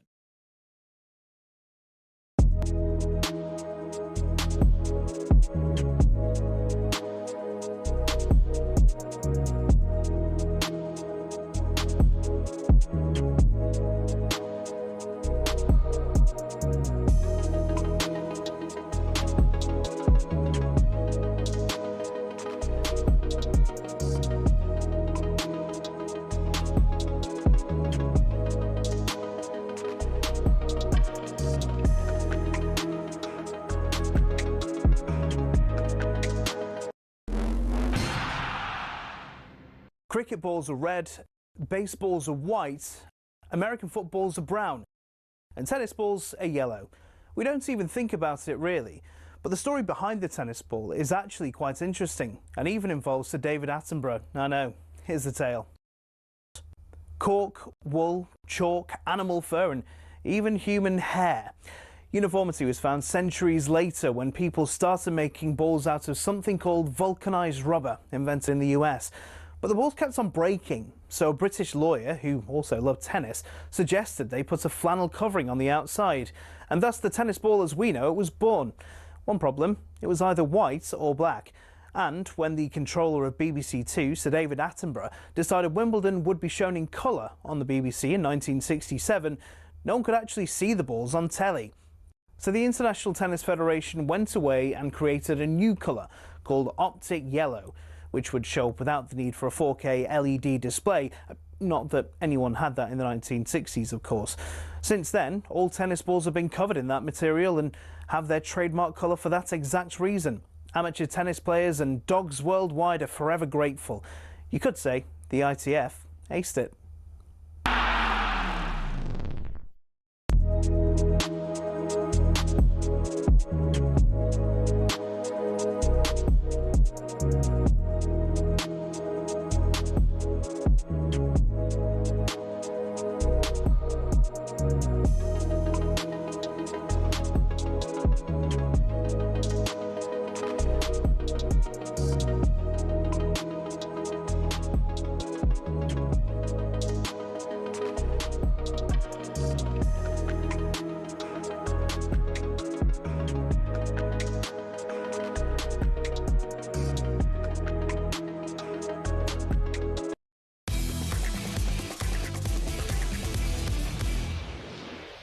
And I wait without you, with or without you, with or without you. For really absolutely no reason at all, we're doing tunes from the 80s this morning in the Weekend Sports Breakfast. That's making the top 5. Yeah, you too. I've never seen them live. I've met them because what was his name? The drummer, Larry Mullen. He used to watch a lot of Ireland games. Bono would come, but we never really bumped into him. But Larry Mullen was at a lot of Ireland games. Yeah, I went to see them at Hampden. They were at Hampden years and years ago. It must be about 16 years ago now or whatever. Townsend's seen them loads of times. He goes all over. He's been everywhere to see him. I really enjoyed it. Really enjoyed that gig, actually. Because they do all of the tunes. Yeah. All of them. So some of them I'm like, right, put on a hat. But you've got to let them have it. Yeah. You've got to let them have it. We had it in the dressing room. We had you two playing in the dressing room. Did you hear about when Bono fell off the stage? No. He was too close to the edge. Killed me there. Killed me there. I do the jokes. I know. You do the dad jokes around here. Yeah, I feel like that. I feel exactly that. Yeah. No, it's a shocker, but we'll take it. Some of your headlines, by the way, this morning. Rangers were held to a 1-1 draw at Dundee United in the Scottish Premiership curtain raiser as the Derek McInnes era got off to an underwhelming start at Tannadice. An interesting wee game there. We'll look ahead to Scottish football this season and reflect on that draw for Rangers. I mean, that's where Rangers went wrong last season, was constantly dropping points in games, a number of draws. So that's a frustrating start, I would say, not getting the 3 points for Rangers in their first game of the season. For Derek McInnes, more on that to come. In other news, Chelsea winger Mikhailo Mudryk is available to return to playing immediately after resolving his doping case with the Football Association. I mean, he hasn't played in a couple of years now, Cass, since 2024. I think he looks like a player. He was a big money move, but into a Chelsea team at the time that was full of ups and downs, wasn't it? You wonder what happens from next. He never got going at Chelsea. Never. He showed the odd glimpse of how good he could be, got the odd great goal, but never found his place in the team. He was in and out the side all the time. I'm not sure what will happen with him now, whether Chelsea will use Strasbourg as an option for him to go and maybe, Xabi Alonso to say to him, go out and play out in France and, see where they are. They'll obviously have a good look at him, but 2 years without playing regular football is a hell of a lot of time to be out of the game. And in considering now, it feels like then in the end of the day it was all for nothing. You feel a bit for the lad as well. Listen, we'll have more on this on our website, talksport.com, but it is reported Mudryk will go and join Chelsea in Hong Kong next week in the pre-season tour. In other news, FIFA President Gianni Infantino says he has scrapped the controversial plan to sell off stakes in the governing body's major competitions following widespread opposition. Here's all you need to know with talkSPORT's Tom Clayton.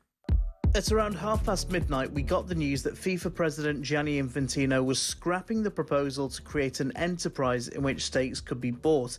In a statement, he said, having listened carefully to all the views, it's become clear that the project has created divisions of a nature that, regardless of the level of support, are no longer in the interests of the objectives set out in the first place. Friday was a hugely damaging day for the FIFA president, with his senior advisor resigning in protest, while the body's chief operating officer said it did not have the support from within FIFA itself. UEFA, CONCACAF and Asia's AFC had all been critical, with UEFA, as we know, threatening a boycott while the proposal was on the table. South America's CONMEBOL was less critical, and it did ask for more information. So now that FIFA has rowed back on the plans, what happens next? Do we all just return to normal? Well, several key names are calling for Infantino's immediate resignation, including our new Prime Minister Andy Burnham. UEFA does technically have enough federations to trigger a no-confidence vote, but Infantino could still wait it out until the March Congress, where he'll go up for re-election, and we understand he has no intention of stepping aside, for the time being. It doesn't surprise us at all, really does it, with Gianni Infantino. More on the website, talksport.com. We'll keep you posted across the day here on talkSPORT. Now, Cass, it's time for a little quiz.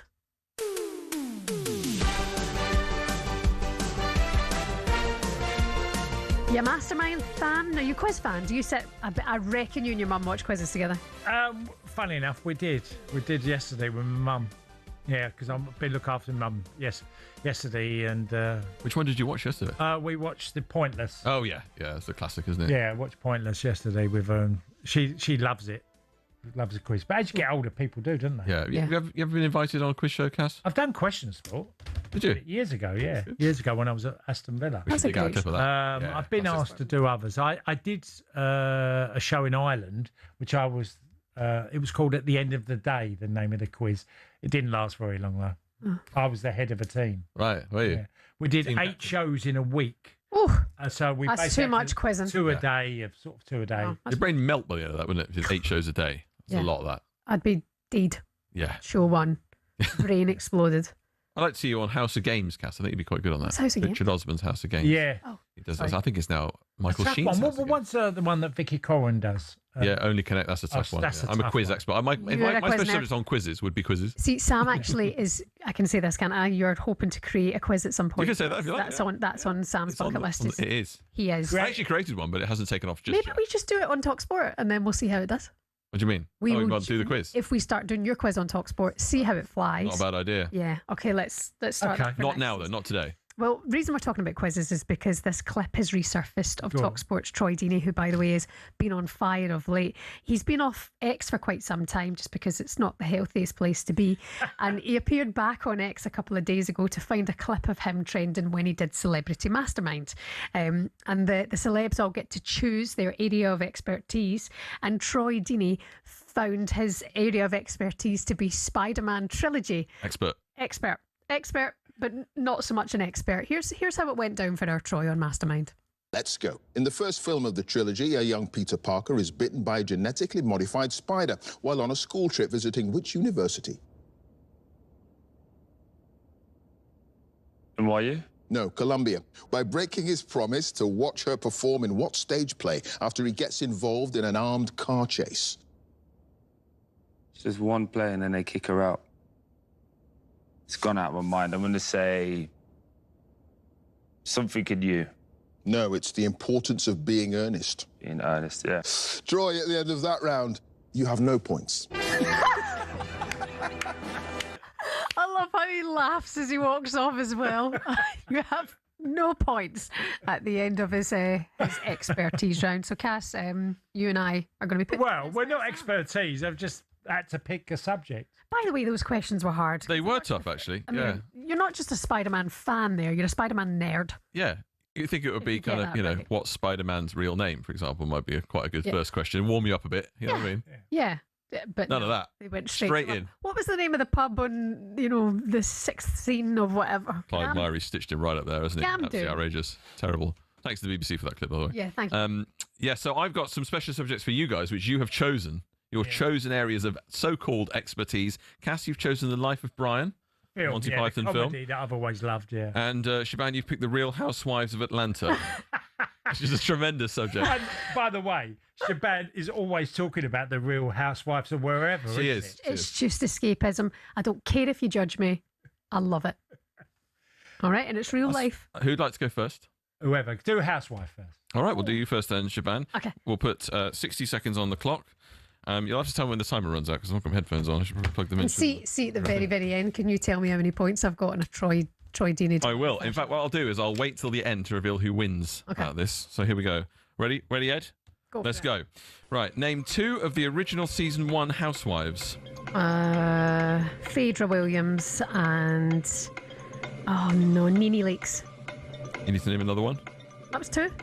What was the first one you said? Phaedra Parks and Nene Leakes. Oh, I'll give you that. Which housewife famously delivered the line, "I said what I said"?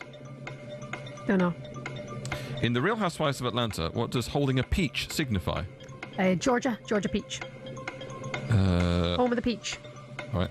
Portia Williams first appeared in which season? Season 3. Which housewife is a Grammy-winning songwriter? Candy. What is the name of the restaurant Candy co-owns with Todd Tucker? Old Lady Gang. Correct. What competition did Eva Marcille win before joining The Real Housewives of Atlanta? Miss USA. I'll give you another guess. I don't know. Start time up. 10 seconds. It's still running. Which housewife received her own spin-off titles? Don't Be Terry. Is that what it says? Don't Be Terry. Don't be Terry. Don't know. Oh, that's the end of the questions. Yeah, I've run out of questions. I haven't got enough questions. As a quiz host, you've got some work to do. I have actually. I have. I met another 15 questions is what I need really for that.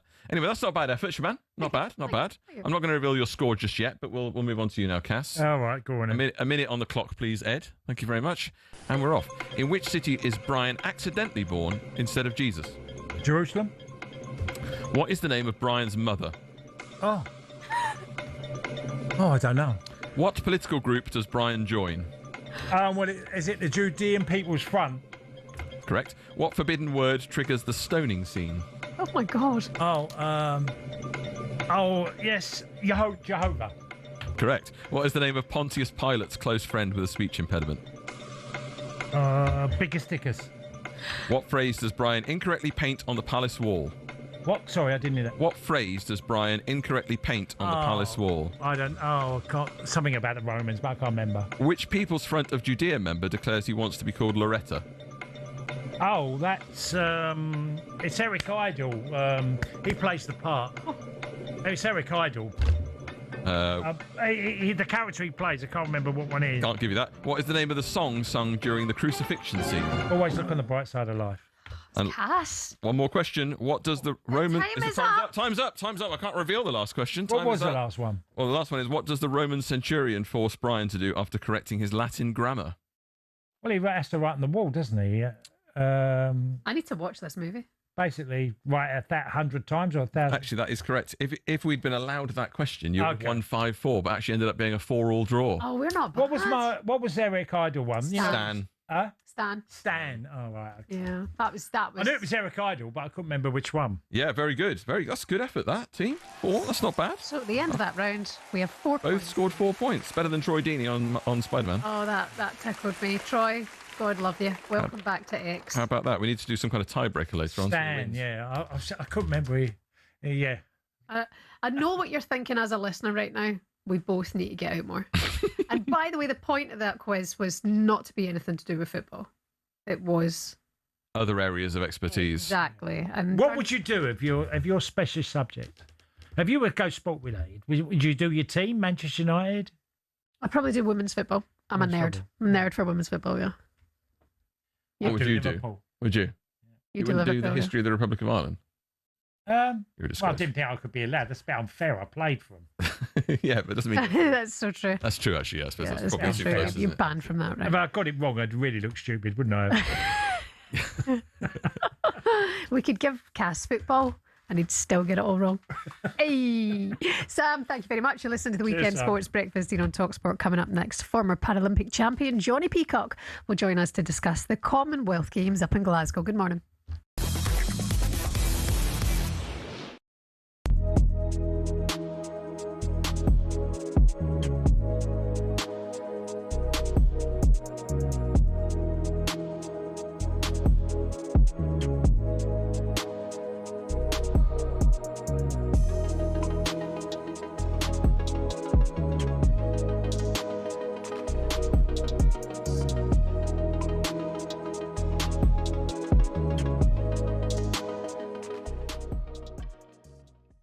You noticed that on social media, Curtis Jones liked the posts where Inter Milan announced Stones as a player. He's acting like a spoiled brat. I saw his behaviour last night on the pitch. This was after the friendly. Yeah, I understand the frustration that you should have got the armband. He's been, he's a scouser. He's been there 20 years. Blah blah blah blah blah. But to act like that and for it to carry on, because it went on for about 2 minutes. Was it him and Dominic Szoboszlai? Yeah, he was having a go at Szoboszlai, who handed the armband over, I think, to Tsimikas. Mm-hmm. And I believe Curtis Jones had the temper tantrum over that. It's just like that behaviour can't happen. Not from a graduate from the academy. He's too into himself.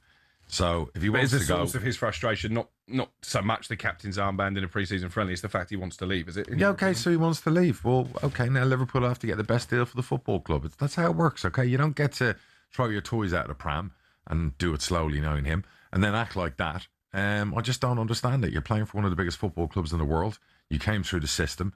Behave. Stop. That's all eyes are on you. That's not behind closed doors. That might go on in training and all those things, but you don't want to see that going on actually for millions of people to watch. It's not great for Andoni Iraola, fresh in the manager's. No, and I'm sure he'll move past that. And I think Szoboszlai was asked in the press conference, and he didn't even talk about it. But it's just you hate seeing stuff like that. I really do. I think it's so petulant.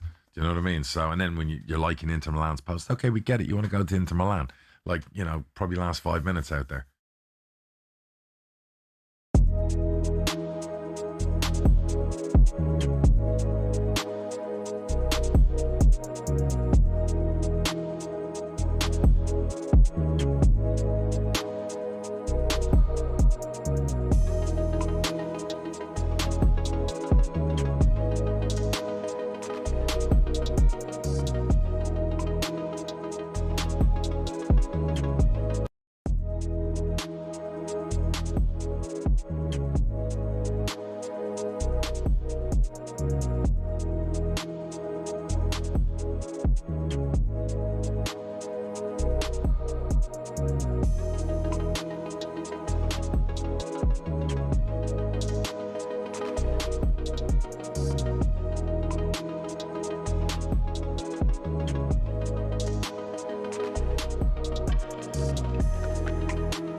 Yeah, I know. Another one from 1987. Have you? It's Bon Jovi, yeah. Correct. Okay. Have you ever seen him? Yeah, I think I have actually. He's been in the studio and talked about.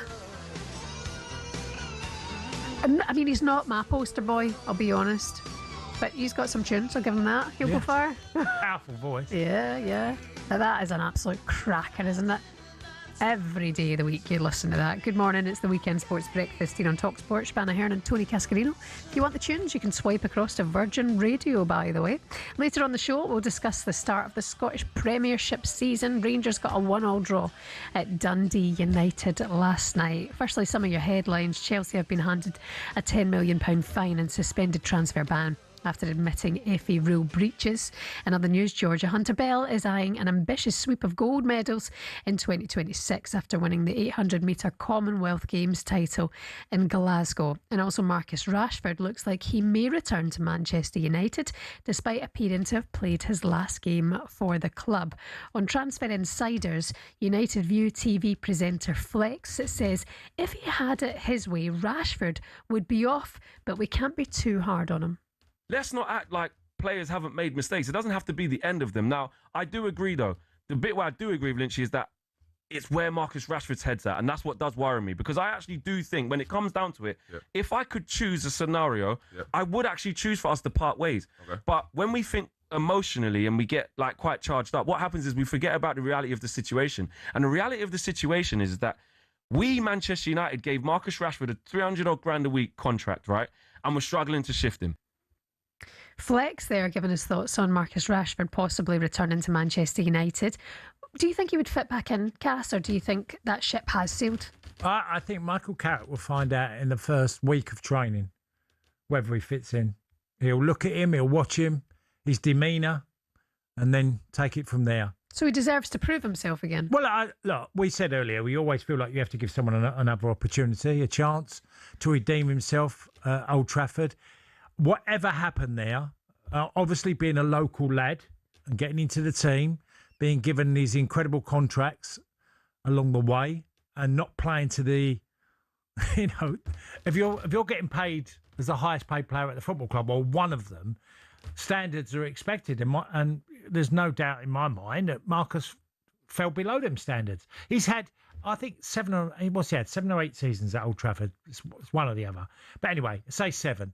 I'd say he's had 2 really good ones, 2 really, really good ones. And I'd say 3 or 4 indifferent and 1 really poor. Now, if Michael Carrick really believes that he gets the best version of Marcus Rashford, he'll have him back. Go on then, Manchester United fans. You can pick up the phone this morning and have your say in this.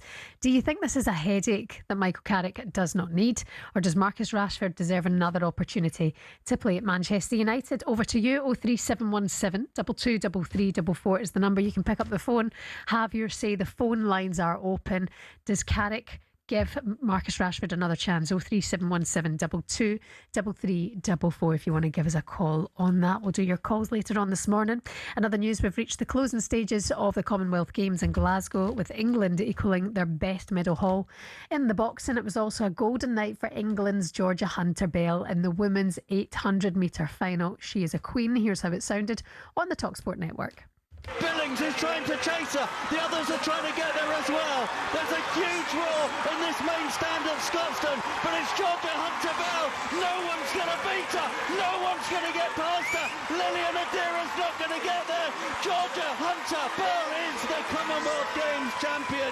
It's a destiny moment for her. It's her second global title in 2026. Georgia Hunter-Bell, in this short career, this 2-year career since she turned professional, has another medal. It's gold at Glasgow 2026.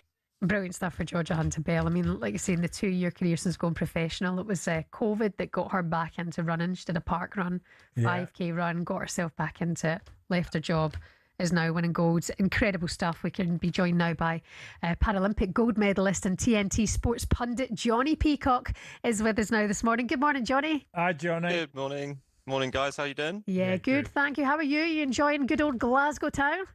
Yeah, absolutely. I think we've been treated to some fantastic sport, and specifically, I'm biased, but some fantastic athletics as well. So tell us, Johnny. I mean, look, boxing's always been really good for England, and they've, can they equal their tally or surpass it? I think that all the home nations have been doing fantastic. I think yesterday was a little bit of a struggle for them. I'm not the boxing expert here. You'd have to ask Delicious on that. But yeah, I think that hopefully, fingers crossed, that we can get some nice medals today. Georgia Hunter Bell, I mean, we heard that moment there that she won last night. She is breezing competitions at the moment. She's in incredible form. What did you make of that win for her? Oh, it was fantastic. If I'm being honest, I think I agree with her in that she was quite surprised that nobody tried to take it to her because she's just such a fantastic sprinter. I think we know that that whole group just does amazing sprint sessions, so they have the speed in their legs. So I think the only way that any of those competitors were going to be able to do anything against Georgia was trying to take it out from the front, but they just let her lead it. So I think coming into that home straight, she showed her true class there, and she ran away from everybody, and she dominated that field. Where else would you look at with England? I mean, England have been looking good, and also some highlights from other countries as well.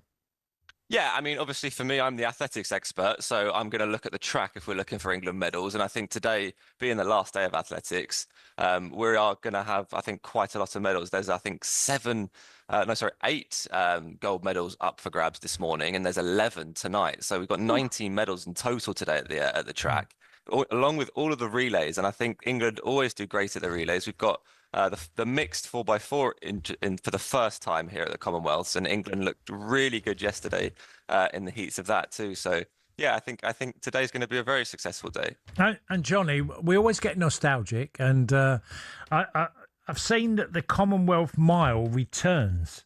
So are you delighted with that? Because that has been a bit nostalgic. Now, I'm glad you brought that up because I think that's going to be probably the race of the championships. If you ask anybody, we're seeing Josh Kerr, but not just Josh Kerr. We've got Myers from Australia. We've got Jake Whiteman as well.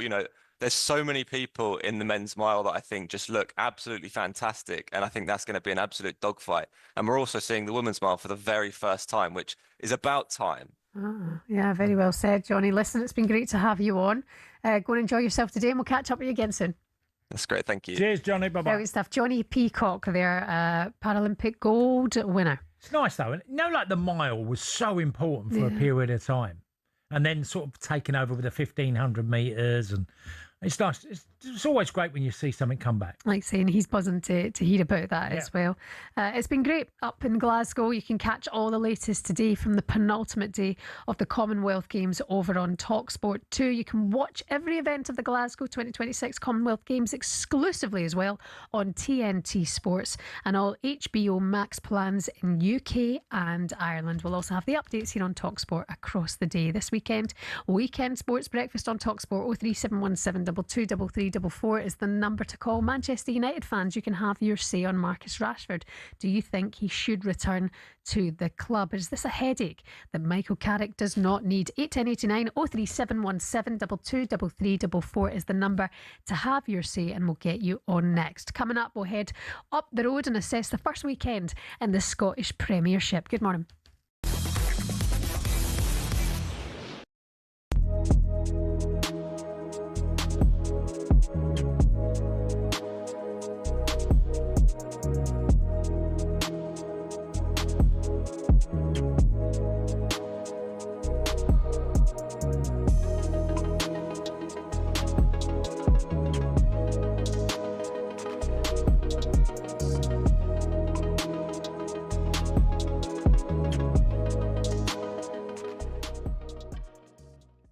I mean, I wake up every morning now feeling so lucky that Unai Emery's still there. Yeah. Because people laugh about these FSR, whatever they're called, financial fair play rules. They're a joke.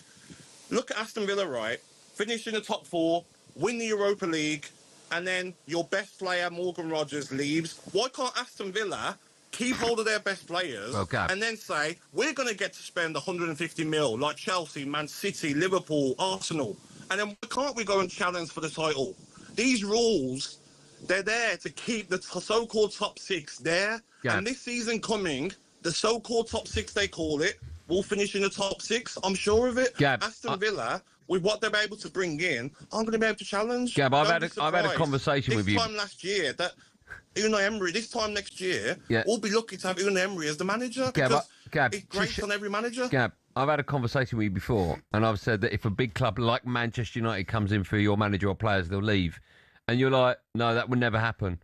How's Yuri Tillemans working out for you? Yeah, but that's a release clause, isn't it? That's a stupid release clause of 35 million. Could have stayed. No, I agree. I don't blame him. He's 29. He's won.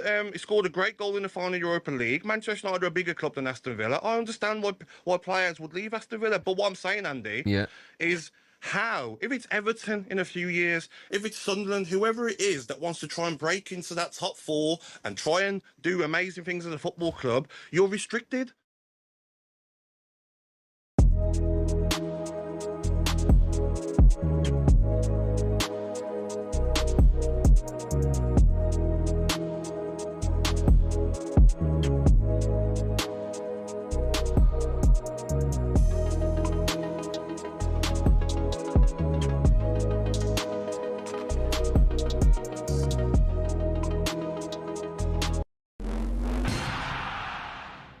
Dear Kitmen, we see you, we appreciate your work. While some fans reckon it's just hanging up shirts in dressing rooms, we know it's so much more.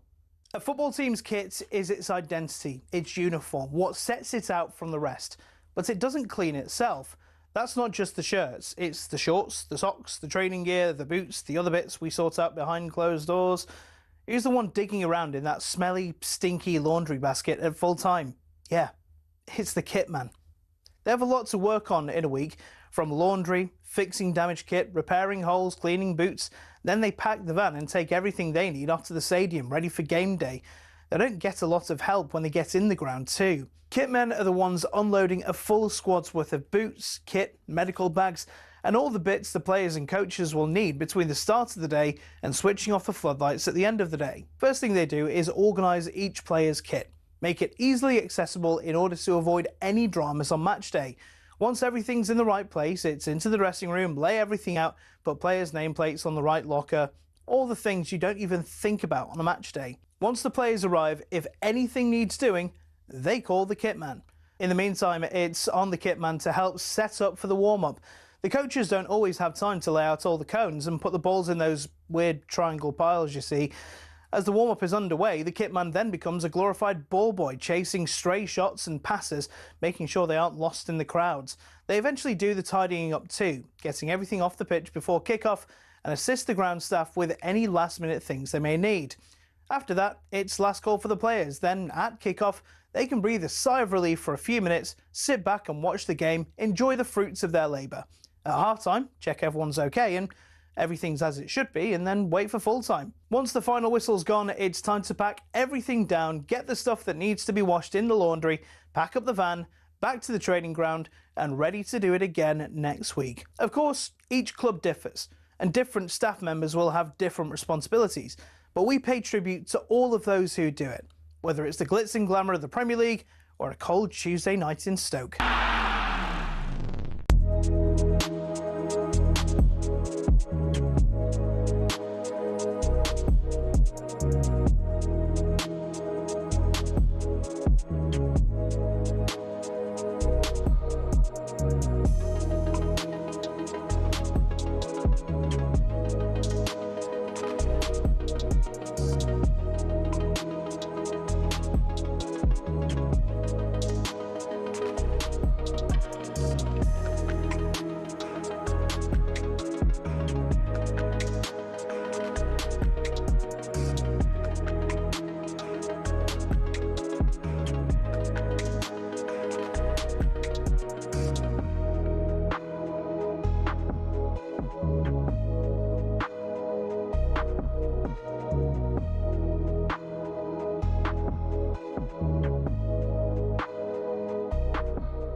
Good morning, lovely people. You're listening to the Weekend Sports Breakfast here on talkSPORT. It's Shebahn Aherne and former Republic of Ireland and Chelsea striker Tony Cascarino. Good morning. So Gianni Infantino, the bold Johnny, has abandoned plans to sell off a stake in the World Cup after facing a significant backlash from other confederations. Infantino said it has become clear the project had created divisions. No way, and they are no longer in interest of its original objective. Here's talkSPORT's Ben Jacobs. FIFA President Gianni Infantino has scrapped plans to form a new controversial FIFA Forward Enterprise subsidiary body that would have seen private investors buy a stake in football. We're covering this story on talkSPORT across the day. In other news, Eddie Howe has departed Newcastle after 5 years at the club. Could his exit be about to prompt a mass exodus? The team who won the Carabao Cup 2 years ago, and it had a lot of stars in their prime there. Bruno Guimaraes, Alexander Isak, Joe Linton, Sandro Tonali, Anthony Gordon. We thought that team was ready for takeoff. The next step would be challenging for the Premier League, the Champions League. That's gone. That team won't exist for another 5 or 10 years at least now at Newcastle. Yeah, we'll discuss Newcastle's future this morning and what's next for Eddie Howe. Also, Rangers began their Scottish Premiership campaign with a 1-1 draw against Dundee United at Tannadice. Rangers boss Eric McInnes was disappointed with his side's efforts. We worked hard for our point, but we didn't do enough to win the game. Disappointed with a lot of the first half. And then on the back of that, I just thought we needed to play a bit better and make better decisions. Should we try and FaceTime Ali McCoist this morning? Just cause. We'll look back on that game, Rangers against Dundee United from last night, and preview what's to come in the Scottish Premiership this season with former Rangers midfielder Andy Halliday would be with us in just a moment. You can get in touch and have your say. 03717 223344. We're asking the question, does Marcus Rashford deserve another chance at Manchester United, or is this the headache that Michael Carrick does not need? 81089 03717 223344 on the Weekend Sports Breakfast on talkSPORT Morning.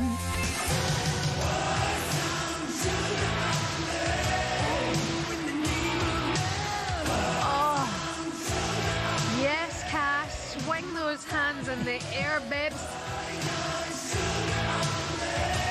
I love that song. It's a bit more of you than me. I could drop it like it's hot to that all day, every day. What anybody say? Not you? No. No, not me. Come on, who is it? Def Leppard. You deaf? I'm not a Def Leppard fan, so. Well, I'm sure there's thousands and thousands of them because they were, I think, probably again one of the biggest bands ever, weren't they? Well, joining us now from Def Leppard. No, we are taking your calls on Rashford. 03717 223344. We've got Lee, the Manchester United fan, with us now. Lee, do Man United need this problem? Does he deserve a second chance? Good morning, guys. Nice to speak to you again. Good to hear from you. Hi, Lee. Hi. I've named one of my dogs Marcus. I got Marcus and Jesse. I would love to give him another chance. Basically, I've got two questions for him. Is if you're back, have you got a big ego, and do you want number 10 back because that's Matthias Cunha's now?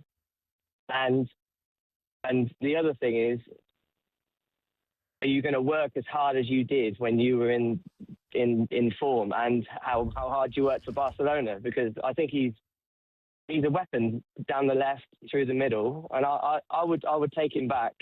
I just want to know that his attitude is right. Lee, just quickly, is Marcus a good boy or a bad boy? The dog version of Marcus Rashford. He loves me.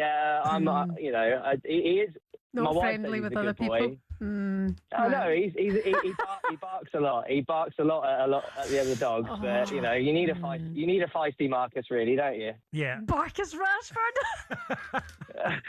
Yeah, definitely. But I mean, my other dog Jessie, I've been trying to offload her for a while. I named her after Jesse Lingard. Oh yeah, I called my cat Pogba. I now just call him Paul. Lee, can I just ask you a question?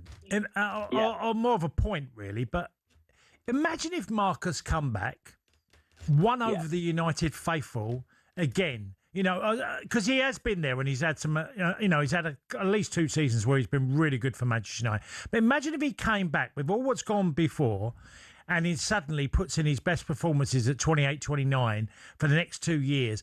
You know, what a testament it would be to him. Of winning fans over once they've gone against you is a really tough thing to do, Lee. It really is. Absolutely. I mean, if he does that, it shows that he's grown up.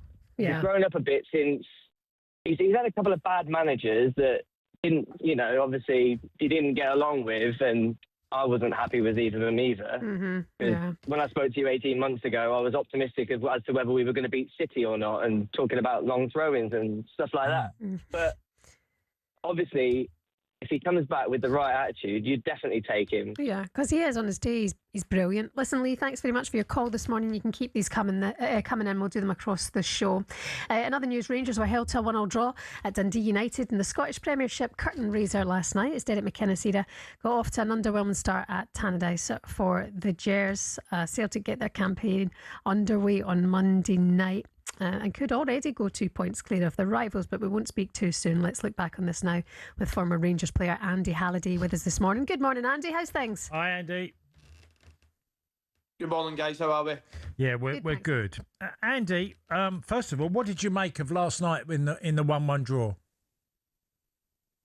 Well, I think leading up to the game, it's been another summer of hope and expectation for Rangers fans with the man they've wanted at the helm for probably over a decade. But taking the game in isolation, I thought it was a really poor performance by Rangers. I think the opening 10-15 minutes was played at a frantic pace, which you always expect in the opening game of the season. But then when you're waiting for someone to show a bit of composure and get their foot in the ball and try and dictate the game, I thought it was Dundee United that done so. I thought they were the better side for the remainder of the first half. And like I said, I think Derek McInnes has been dreaming of this moment for a long time, and I don't think he envisaged his team getting booed off at half-time, and for him to have such a big half-time team talk for his first one. So he certainly got a reaction out of his players. I thought for the opening 15-20 minutes of the second half, I thought they were a lot better, got their equaliser.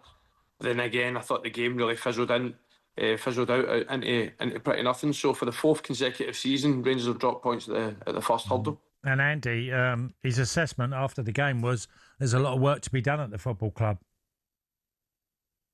Yeah, and I think that's fair to say so. I think when you look at how Rangers operated last night, they had 2-3 different formations throughout the game, but all of them relied heavily on width and wingers, and Rangers will only have 2 at the football club at the moment. You've got Jedi Gassama, who splits opinions from the fans, and you've got young Finlay Curtis, who is a really exciting prospect, but I think it's a big ask to expect him to be the one lone right winger that can hold the position for the rest of the season. So I don't think there's any doubt they're going to look for reinforcements, and I think none more so than the wider areas. Yeah, I mean, it's not the worst possible start, but dropping points already in this opening game will be frustrating for McInnes. But I have to say, Andy, he is box office having somebody like McInnes at Rangers, because you see him up at the end of the game already in the refs and the officials' faces, not agreeing with decisions being made. But for me, sometimes it comes across that Derek McInnes can seem a little bit like always cheated, never just defeated. He's got that attitude and that presence around him. Is that what the guys need, or does he need to simmer down this season? I think he's a shrewd operator, Shebahn. I think he's done this with every football club he's at, where he tries to create this almost siege mentality where every other club and everyone within the country is against him.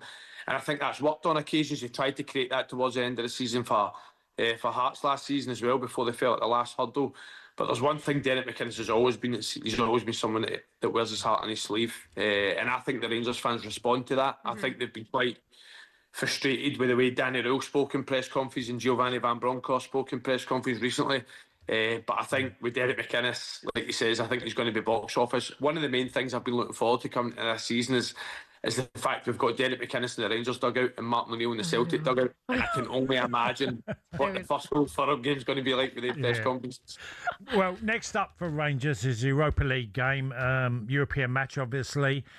Do you expect a different type of performance or a reaction to what the manager said? I don't think they have the personnel at the minute to change the way they play, because like he says, I don't think they've got enough wingers within the squad to play the way Derek McInnes wants to play. Traditionally likes that 4-4-2, having the inverted wingers on opposite side coming in at their stronger foot and whipping crosses into the box, but they don't have that at the minute. So I think it'll be the same in terms of, I think they'll try to be really dogged, really resolute. But you know what it's like in these European games. You might come across sides that aren't the biggest in terms of names, but they're a lot better than people think they are. And I think these teams in Poland are always backed by a hostile crowd. And this first leg being over away in Poland, I think it's going to be a really tough test for Rangers. But it's one they absolutely have to go through. You know, they don't want to be in the Europa League, especially at this qualifying round. But if you get through this one, you're guaranteed European football till December. And I think the path in the next round is pretty favourable as well. I mean, it didn't happen for Hearts in Europe, did it? But it was a decent performance. Do you think in terms of the Scottish football title race this season, Andy, it's going to be another two-horse race, or do you think other teams are going to throw their hand up? You know what, Shebahn, I would love nothing more for Hearts to stay in the mix, or even someone else to improve that 5-10% to make it even more exciting than we had last year. For me, I think it was the most exciting Scottish football title of my lifetime last year.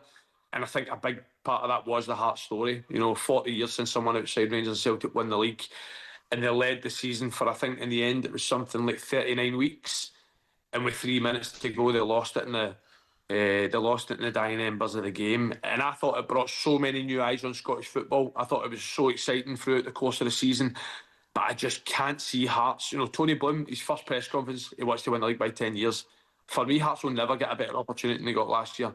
So I think it's only natural that you expect it's going to go back to what you're used to. And I think it's going to be Rangers and Celtic going neck and neck. All right, Andy. Well, thank you so much for coming on this morning. You're working with the Open Goal guys, as usual, and hopefully we'll be doing more with them on talkSPORT this season as well, which is always good fun.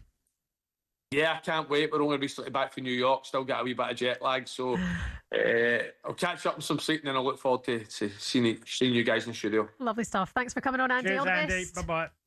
Thank you. Bye-bye. Bye-bye. Former Rangers midfielder Andy Halliday there, looking back on their draw against Dundee United last night. He's right. I mean, it was the most incredible title race last season. It was, yeah. And with 3 minutes, it all fell apart. I know. You know? It was...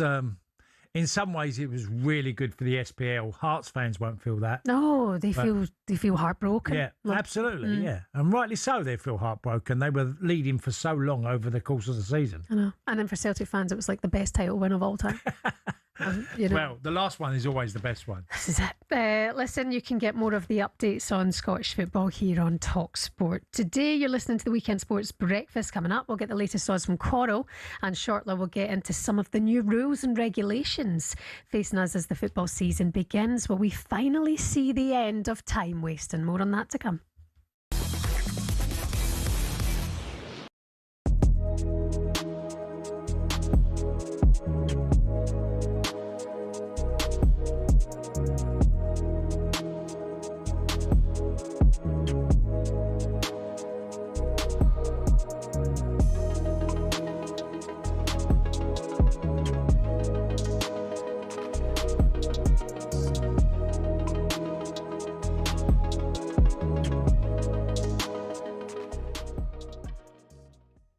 Phoned up and said you got 10 players better than John Stones. No, but I said all time. I didn't say Prem, but let's stick to Prem, all right? Let's do this. Go on. Virgil van Dijk, John Terry, Rio Ferdinand, Nemanja Vidic, Vincent Kompany. Yeah. That's five. All right. Yeah. Are we going Tony Adams? Oh, yeah. No. No, you're not going to say... No, but go on. Go on. I would. Campbell. I'd do Sol Campbell, defo. And I'm a Tottenham Sol fan, so Campbell, Sol come Campbell on. out. Come on, Jamie. Keep going. I'm going Sol Campbell. Yeah. Oh. Gary Pallister. Carvalho. Mate, come on. Carvalho. Don't help him. Why are you helping him? Carvalho's not better than John Stones. Carvalho. Ricardo Carvalho. Jamie, Jamie, hear me give out. me a break, man. On his day, prime for prime, one game for a final, Ledley King. Yeah, Ledley King. What, you telling me Ledley King? Oh, come on, Jamie. Listen, Jamie, not the career, but for one game in his prime. I watched John Stones playing the Champions League final. I know he was City. unbelievable. He was unbelievable. So don't. Let's, I hear it, but like, come on. I think, I heard. You can't be putting Ledley King above John Stones. He's won 6 Premier League titles. Phil Jagielka, mate. Phil Jagielka. Holy shut up, mate. Come on. I mean, mate, Jamie. Julian Lescott. I would go as far as to say if Jan Vertonghen and Alderweireld played in that City team, they might have won the same honours. Gary Cahill. They would have won the same honours. He's on Gary Cahill level. You're just making a lot of noise, Cole.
Stop your messing around.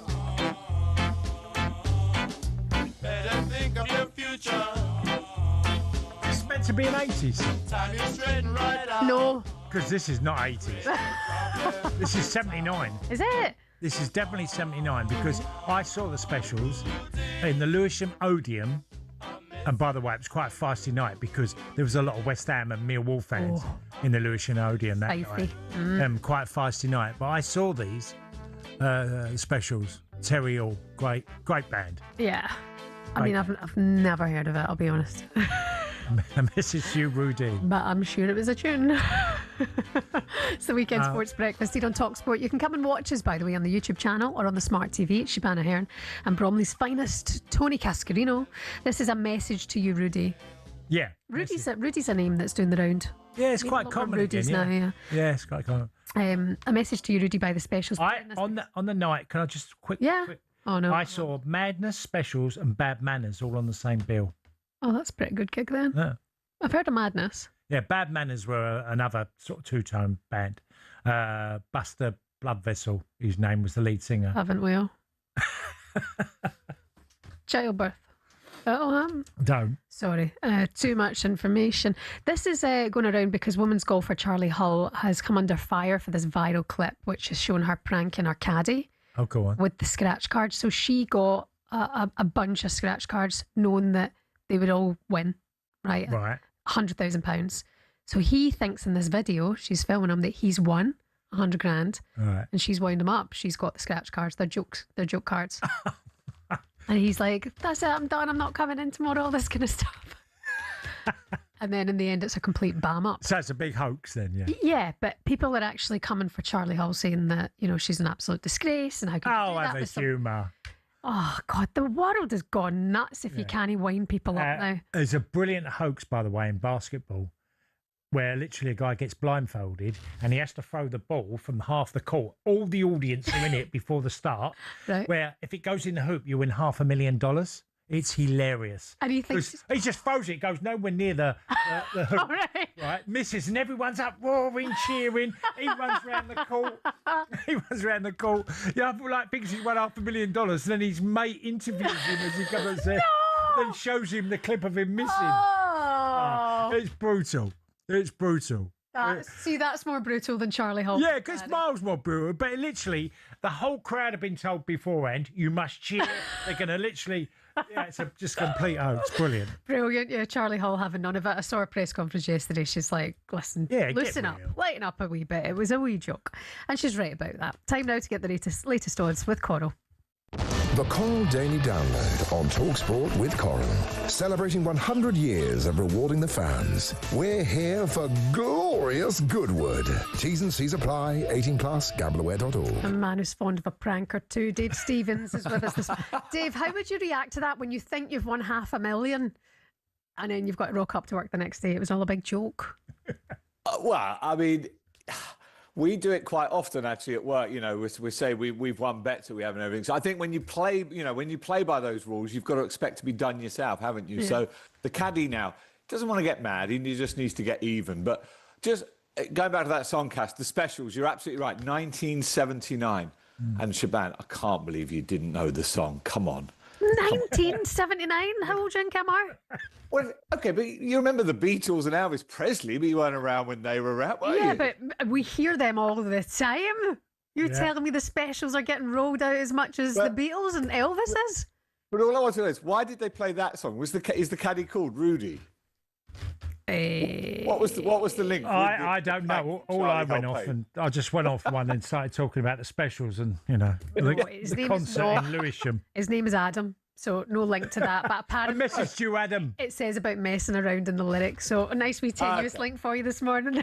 There we go. See, the DJ Ed, whoever DJ Ed at the weekend is, knew exactly what they were doing. It is DJ Ed. It is actually DJ Ed today. We've roped him in out of his bed.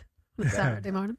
So I was going to say, just on that, Dave, odds, because obviously we've got racing as we normally do have, but there's no real football, is there? The SPL started last night. There's no real football. Honestly, SPL. You are going to get sacked for that, Cass. Yeah, okay. The SPL's on today as well. So you're going to hell in a tight skirt. That is out of order. Dave, I'll talk to him in the break. I actually played in the SPL. No. Well, I was there. I was there. You scored against the Gers. You count as an SPL legend. It's fine. Not anymore, he doesn't. That is absolutely... Well, I mean, do you want to start with Tranmere versus Rochdale in honour of John Hill, Cass? I mean, in a Carabao Cup. I mean, I don't know what competition that is. That must be a first qualifying round. I'll deflect now by upsetting Tranmere and Rochdale. Yeah, I know. Someone's going to get hurt at the end of the day. I thought the SPL today was really interesting because Hearts, I mean, look, Hearts, talk about heartbreaking last year. And I know you're a Celtic fan, Shebahn, and you won't have any of it like Brazil doesn't, but Celtic was so lucky to win the title last year and Hearts was so unlucky. You don't get what you deserve, you get what you demand, Dave, all right? That's very deep for a Saturday morning. Very deep. They did not demand that win. Exactly. I think this is a tough trip today, though, to Pittodrie. 2-1 Aberdeen at home. Hearts are 5-4 favourites, 5-2 the draw. But as we know, lost manager, lost key players. So it's how they bounce back. What I would say, Tony Bloom has proved at Brighton time and time again that when he loses a manager, when he loses players, the recruitment system that Tony and his team have in place is so good. Optimism for Hearts fans, let's hope. The other game that doesn't matter today to Cass, but we're interested in Shebahn, is Falkirk versus St Mirren. Good game. Good game. Falkirk just over even money. St Mirren 5-2, 5-2 the draw there. And in terms of the outright betting, Shebahn, you won't be surprised to know that Celtic are once again favourites. 4-6 to win the title, 6-4 Rangers. Are we going to hear from Ali McCoist today after last night? Or we should try and FaceTime him, shouldn't we? Just fine. I know he's in Portugal, but we should try and bug him just to keep him on his toes while he's in the Algarve. We should do that. And 10-1 Hearts if they can, as I say, repeat last year. I mean, Shebahn, I know it's obvious you have a big say on Celtic, or you're going to say Celtic, but can Hearts repeat what they did last year and get in the mix again? Actually, I think they're a good team. They're a good team. So, it's possible. It's very possible. We'll see how it goes for them today. Rangers drop on points already. Could be a bit of a sticky situation for them, but it's just too soon. And, I actually think Hearts are a good team. Okay, Shankland's going to be a big miss, as will the manager. But in Europe, even though they got battered, they actually, in that first leg, they actually played an all right performance. But it's too soon to say. I think Celtic, in terms of transfers, we've not had much done as yet, so I won't speak too soon. I'll hold my tongue on that. And David, we got Doncaster, Newmarket and Goodwood. Is Goodwood the big day of racing today? Goodwood, last day of what has been a glorious Goodwood. The sun has been shining. Like, first of all, just to give a shout out because Rupert, the great Rupert Bell, hasn't been in the best of form this week. He missed yesterday and the day before. So a shout out to him. So wishing Rupert well, first of all. But Alex Crook did the commentary duties on Thursday. Crookie, of course, the voice of football on talkSPORT, but loves his racing. And then a really big shout out to Lizzie yesterday, Lizzie Kelly, who made history by becoming the first female to commentate on a mainstream broadcast channel on an entire horse race. And she was brilliant down there. And she did say the Coral Box isn't that far from where they commentate. She did have to send the producer down in for a medicinal gin and tonic just to calm the nerves. But the nerves were calmed in great style. So well done to Lizzie and Crookie this week. And Rupert, we hope to see you again very soon. The big race today is the Coral Stewards Cup off at 3:35, where Two Tribes, talking of musical links, Two Tribes is last year's winner. Phil Cunningham, the owner, names all his horses after songs. Two Tribes, I think, has got a great chance of going in again. But it's been a brilliant, glorious Goodwood. It really has. And yeah. Well done, and great for Lizzie Kelly. We're going to speak to her on that a little bit later on. Dave, as ever, thank you so much. Cheers, David. Cheers, guys. All the best to you. That was a look at the latest odds with Coral. 18+ be gambleaware.org, and please gamble responsibly. It's the Weekend Sports Breakfast here on talkSPORT. Coming up next, are we clamping down on time wasting next season? Really, can we do it this time? That would be great. Thank you. The Coral Daily Download on talkSPORT with the Coral Rewards Shaker. With 100k of free bets available online this Tuesday and Friday. We're here for glorious Goodwood. 18+, max 1 reward per day. Reward restrictions and T's and C's apply. Gambleaware.org.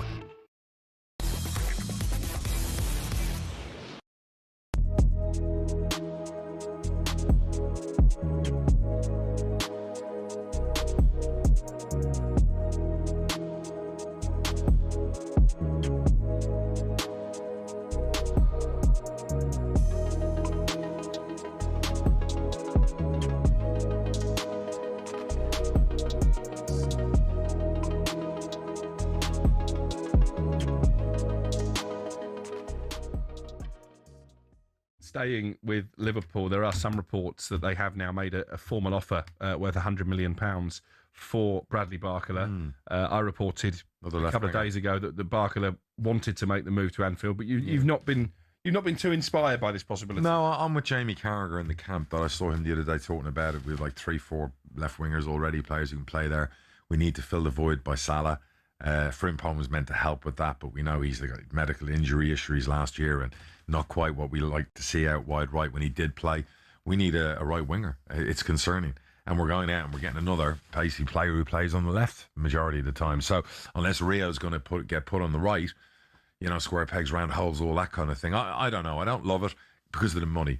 If he was 60, 70 million, and I get it, he's not. Yeah. You think, okay, it's a no-brainer. Then you maybe sell Gakpo and you clear up some space on the left and you still go get a right winger. But Liverpool right now are playing with one centre-back and the other centre-back on one leg. So, you know, they've got issues. McAllister's going to come back. He was a shadow of himself last year. They need some help in central midfield. Potentially need a right-back because really we haven't got a right-back.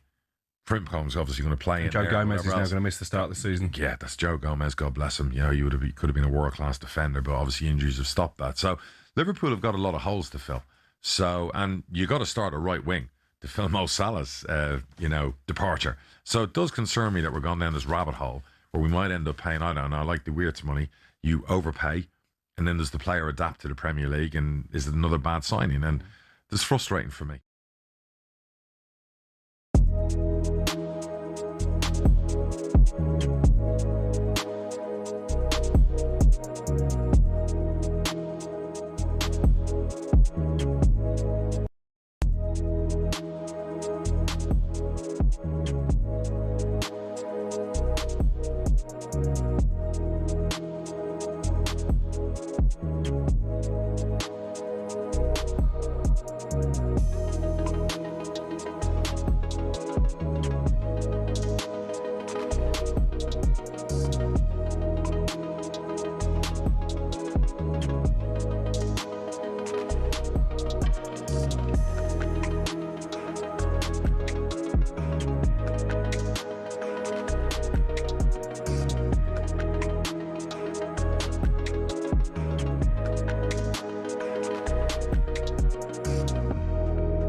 You know these, don't you?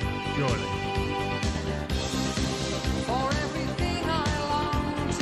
No? Give me the name and then I'll know it. You like shopping, don't you? You like animals? I do like animals. Pet Shop Boys? Oh, of course. They had some tunes as well, I'll have you know. I like that Always on My Mind song. Yeah. That was a tune. Yeah. Pet Shop Boys, just West tunes. End. Please. West End Girls. Yeah, that was one of the big ones. I would sing anything to that. Oh, West End, the Weekend Sports Breakfast on talkSPORT. Shebahn Aherne and former Marseille and Chelsea striker Tony Cascarino. Some of your headlines, breaking news actually from FIFA President Gianni Infantino. He says he's scrapped the controversial plan to sell off stakes in the governing body's major competitions following widespread opposition. More on that across the day. Tranmere take on Rochdale in extra preliminary round of the League Cup this afternoon. We'll have the updates of that for you here on talkSPORT. And Chelsea have signed Italy midfielder Giulia Dragoni. That's what I was going to say, from Barcelona on a 4-year contract. Go on, Giulia. The 19-year-old has 24 caps for Italy, having made her international debut at age 16 and experience in the Women's Champions League. Let's talk about the new rules, shall we, underway for the Premier League and the EFL. There's some rule changes to the game that will be implemented for the new season. Some of these casts include 10-second substitutions. Yeah, I saw, yeah. Players must leave the field within 10 seconds of a substitution board going up. That's quite a quick turnaround, isn't it? Yeah, well, it's hurrying them up a bit, isn't it? Because there are so many that do the walk and then wave at the fans and clap, and just take a tad too long. Quick countdowns. Referees clamp down on delays during the throw-ins and goal kicks, clamping down on goalkeepers going down to kill time, which we see all the time. Covering mouths, we obviously saw at the World Cup. Hammering. Yeah, he got sent off for that. And also video assistants now can review second yellow card offences as well. We can get more on this now with former referee Christina Uncle with us this morning. Good morning, Christina. How are you? Good morning. Doing well. Hi, all. Good to see you. Firstly, what do you make of these changes, Christina?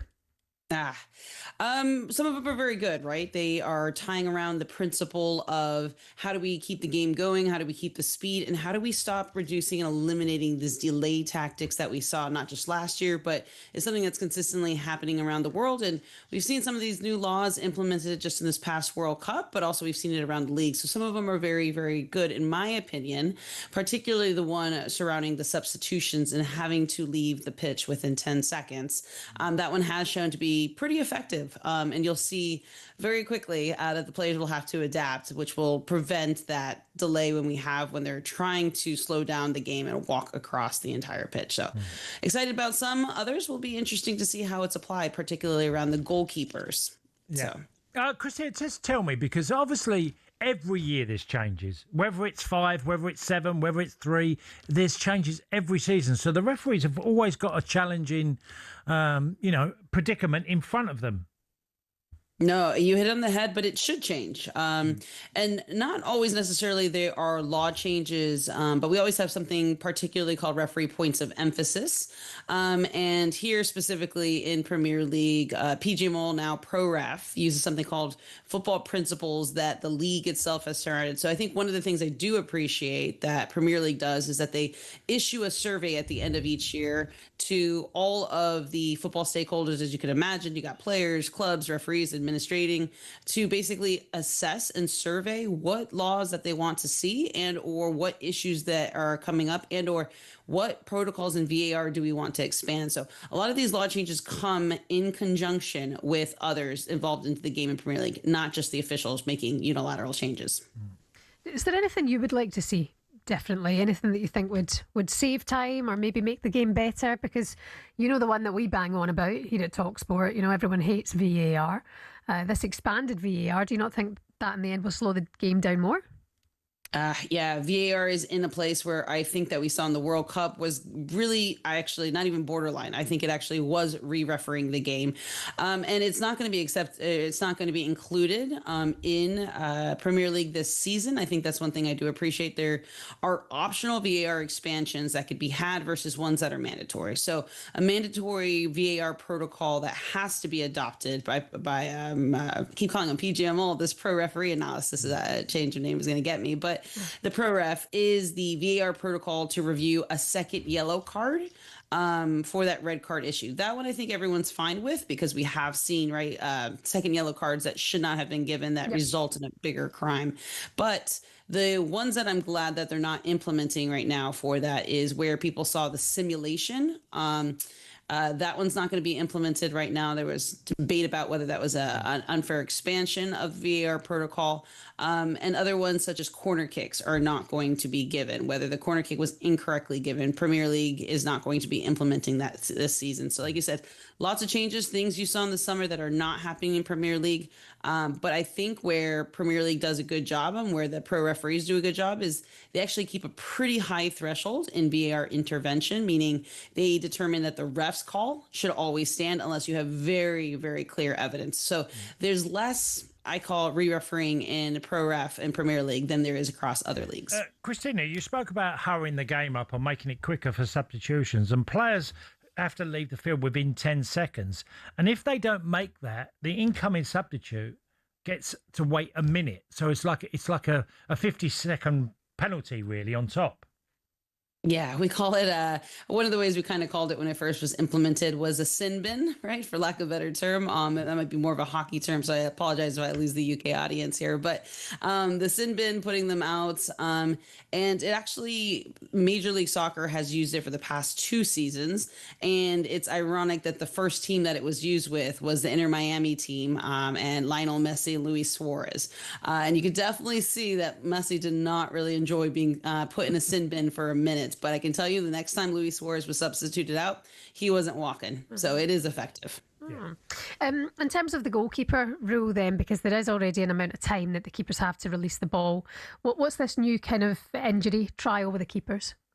Yeah, and this one is actually probably the most fascinating that's being implemented because the English FA is leading in this one. So they have petitioned IFAB to work on this trial list of saying, and it's something that's been noted. It's been noted in other leagues around. I think actually Serie A is probably another one that does this quite a bit, but where the goalkeepers are delaying the tactic, right? So they can easily pick up the ball. Instead, they grab the ball, they lie on the ground for a little bit, right? They feign an injury, and then you see the entire team going over to the technical area for technical instruction, and or it's delaying momentum, or they're just buying time for it. So this is a way to combat, quote unquote, the dark arts and managing that side of it so that if a goalkeeper does go down seeking on-field treatment, et cetera, then there has to be an on-field player. And so this is why I'm really curious to see how this one's implemented.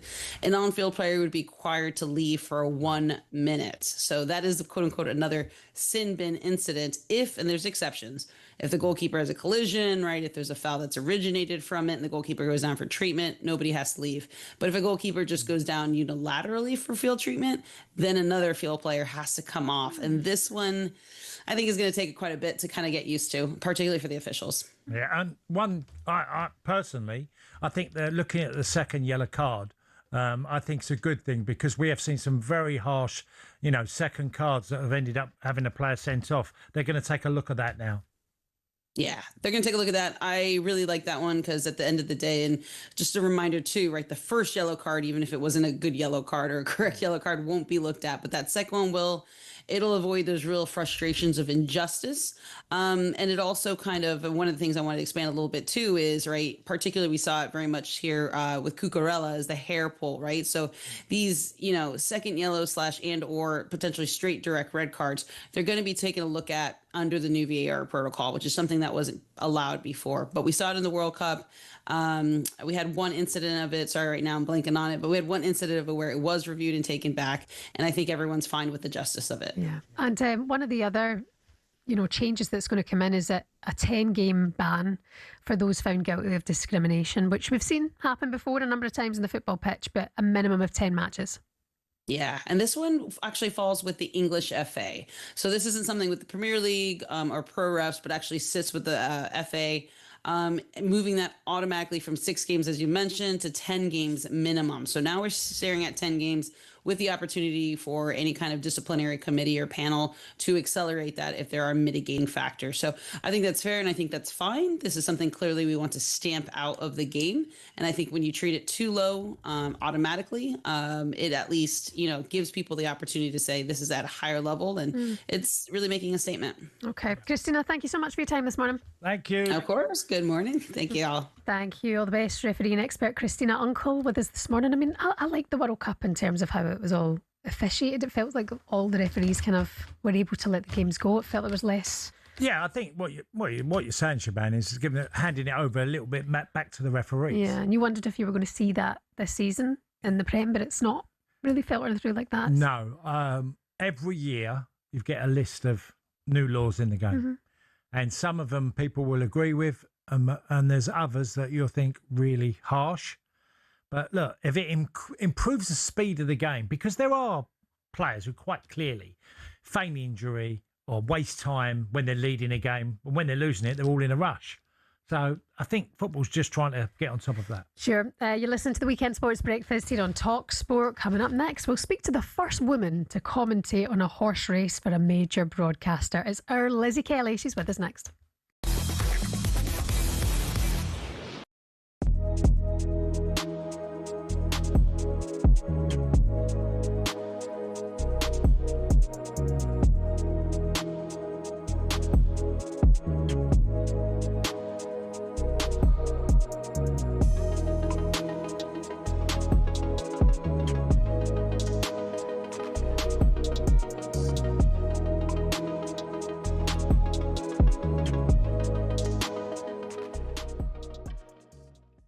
The Asian Football Confederation in the last couple of hours have come out and condemned Gianni Infantino's proposals to sell off very late condemnations, aren't they? They're all panicking. Competitions. Well, they are. Obviously, UEFA have come out strongest by suggesting they would boycott all FIFA competitions, including the Men's and Women's World Cup, the Club World Cup. There's actually an under-20 Women's World Cup that's due to start in September, so we may find out if they'll go through with that threat very soon. UEFA's 55 member associations held an emergency meeting earlier this week, and as I say, they voted a boycott if FIFA proceeds with plans to sell stakes in its competitions to private investors. There was a statement released by FIFA, I think it was 4 o'clock this morning UK time, so we were all napping. They said nobody is selling football, but they did vow to continue with the controversial proposal to sell stakes in its competition to private investors. FIFA, in their statement, claimed the consultation process had been, quote, disrupted by incorrect media reports. My answer to this is that everyone always screams about FIFA's a bit of a dictatorship, but it's actually a democracy whereby you still have to have all the nations vote for this through, Alex, right? Yes. So Infantino can't just force it through. It was never going to happen that way, and I think it's dead in the water now. Well, I was just about to come on to that. So in order for this proposal to be passed, FIFA's 211 members would need to vote. Therefore, Infantino would need 106 votes in favour. Yep. UEFA and CONCACAF members combined make up 96 of those votes. The AFC makes up 47. So that's how democracy works. It's dead, basically. Yeah. Oh, 100%. It is dead.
Biggie's banger cast. Yeah. You want me to say Who is it? Angry? Yes. Name that song.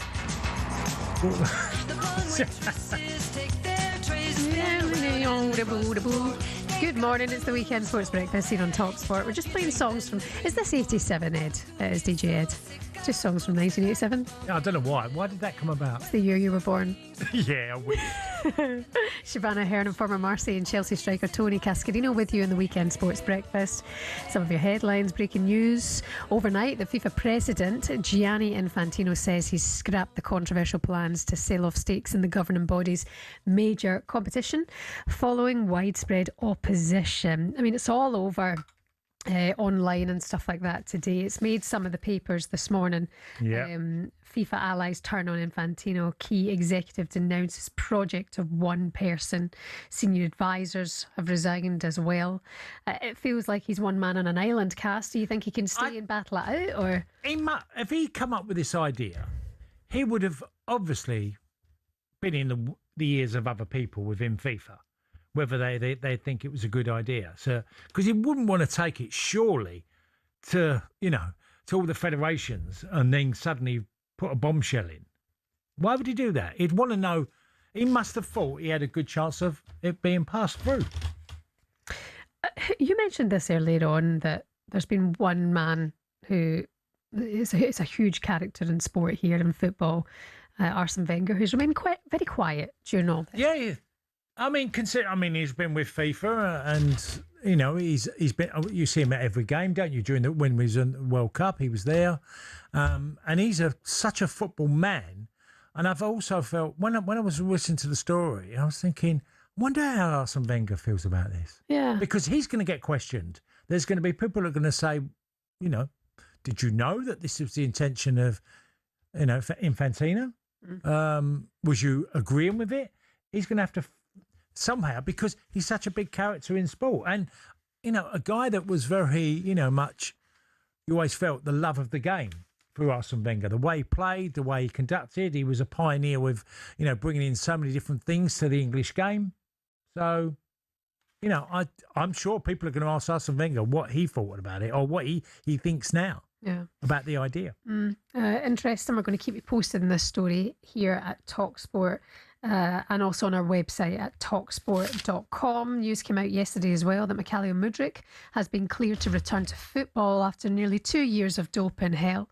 He had a banned substance found in his system, and he hasn't played since November 2024. He's expected, by the way, to join up with Chelsea out in their pre-season tour next week in Hong Kong. More on that to come. Today is the final day of the Goodwood Festival. To look back on all the action, we can speak to a woman who made her commentary debut yesterday and making a bit of history in the process there. Good morning, Lizzie Kelly. Hi, Good Lizzie. morning. Thanks for having me on. Thanks for coming on. Good for you, Lizzie. Good for you. Another barrier broken. We want to know whether you had a gin and tonic, single or double, Lizzie. It was a single, and it was very necessary. I was honestly so nervous. I actually just couldn't stop shaking. So I had to just have something to settle the nerves, because I just couldn't have carried on otherwise. Yeah, I mean, when you got the news that obviously Rupert had been feeling unwell and getting the call up to do it, it's such a big moment for you. But you sit side by side Rupert at all of these races, and you've kind of learned from the best in a way. Yeah, absolutely. Like, I was sort of really nervous about pacing and making it sound natural and not sort of screeching away. But obviously, I've watched racing my whole life, and obviously worked with Rupert and done like bits of co-coms and stuff. So thankfully, the first race was over 2.5 miles. So that kind of eased us in, obviously, a longer, slower race. So that made it a bit easier. Lizzie, there's something about being thrown in the deep end, isn't there? Right, we're going to go, and you're going to have to get up, and you're going to have to deliver. Was that what made you feel so edgy? Because you obviously did it really well and brilliantly. So tell us how you felt in that moment. I just really didn't want it to be terrible. I think I was just so nervous that it was just going to be awful, and I was going to forget all the horses' names, and Oh yeah, I just thought this could be an absolute car crash. So yeah, I think that's why I was just so jittery. But I mean, it's one of those things. Sometimes you kind of just have to go out and do something, don't you? And obviously, I used to ride in big races and dealt with different pressure in different ways. And so I just spent all morning telling myself, like, I used to ride in races for a living. Like, this really isn't that scary. Yeah, you belong there, that's for sure. And it's been a magical week as well for Goodwood. I mean, it's all kind of come together. The races have been brilliant. The weather's been unbelievable as well. Oh yeah, it's been brilliant. Like, it's been such a lovely week. Goodwood has such a wonderful atmosphere about it. It's very relaxed. It's sort of a bit more free than your Royal Ascots, which, you know, some people can find a bit stuffy, but Goodwood is very, very chilled out. They always say it's almost like a bit of a garden party. The most amazing views across the Sussex Downs, and it was a great week. We had some really exciting horses putting their performances in this week, which were exceptional, like Bow Echo, for example, on the second day winning the Sussex Stakes. We had Diamond Necklace the day after that. And it was just a fantastic week. And obviously they've got one last day of decent racing today. Give us your tip on who we can be looking out for today then, Lizzie. Yeah, today, so if you had a look at the Stewards' Cup, which I'm really, really pleased that I'm not doing any commentary on. This is over 6 furlongs with 27 horses. You'll find, various, good each way things going on with bookmakers today, just to make it a bit more interesting for everybody. But I really like Tuco Salamanca. He's trained by Ollie Sangster. He's put in a couple of really decent performances on the all-weathers so far this season, and has also run well at Goodwood on a previous occasion, which I always think is a bonus because Goodwood's quite a idiosyncratic race course where it has, it's quite different from normal race courses because it's not flat, it's sort of quite undulating. So yeah, I quite like him. That was Tuki Salamanca. Okay. I was going to say, think of it like this, Lizzie. You've got 27 horses, 27 jockeys, and 27 trainers. That's a lot to remember. That is a lot. Yeah? Yeah, that is a lot. Yeah.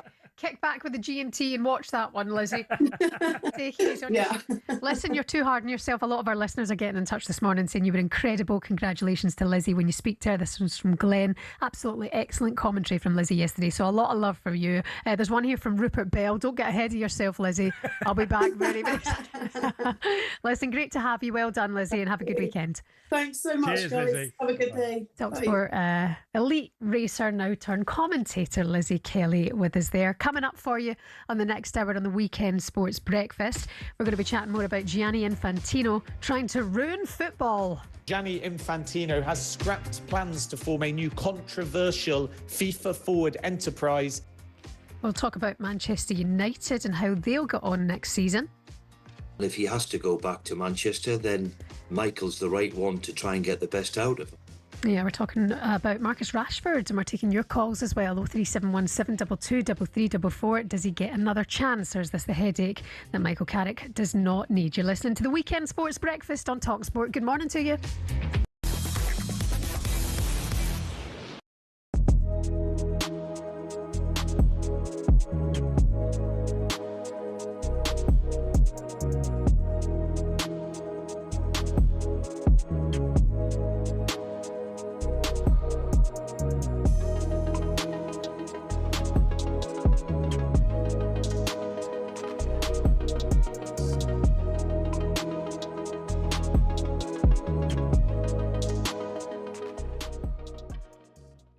Let's bring in Terry Gibson, Spanish football expert. Terry, always good to speak to you. Lots of news stories over in Spain at the moment. Let's start with that Marcus Rashford farewell post to Barcelona. Looks like his hopes of return to the Camp Nou are now very much over.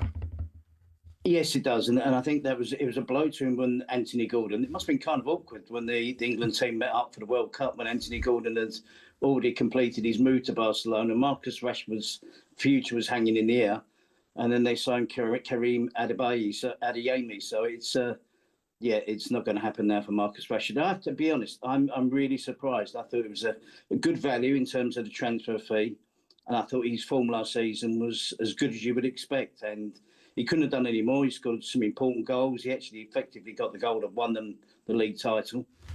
He was popular with his teammates and popular with the fans. So I'm surprised. Even when Anthony Gordon signed, I still thought there was a possibility that Rashford would still go. But the signing of Adeyemi has put a stop to that. Is it just wages? Because obviously Anthony Gordon would command a much lower weekly salary than Rashford. But he was £80 million. Rashford was 26. Yeah. So 26 million, slightly difference in their ages as well. People are forgetting they've got Rafinha that plays there as well. So the problem positions that everyone thought they had, and they still have, are centre forward, Lewandowski leaving the club, and they should have bought a better centre back than what they currently have.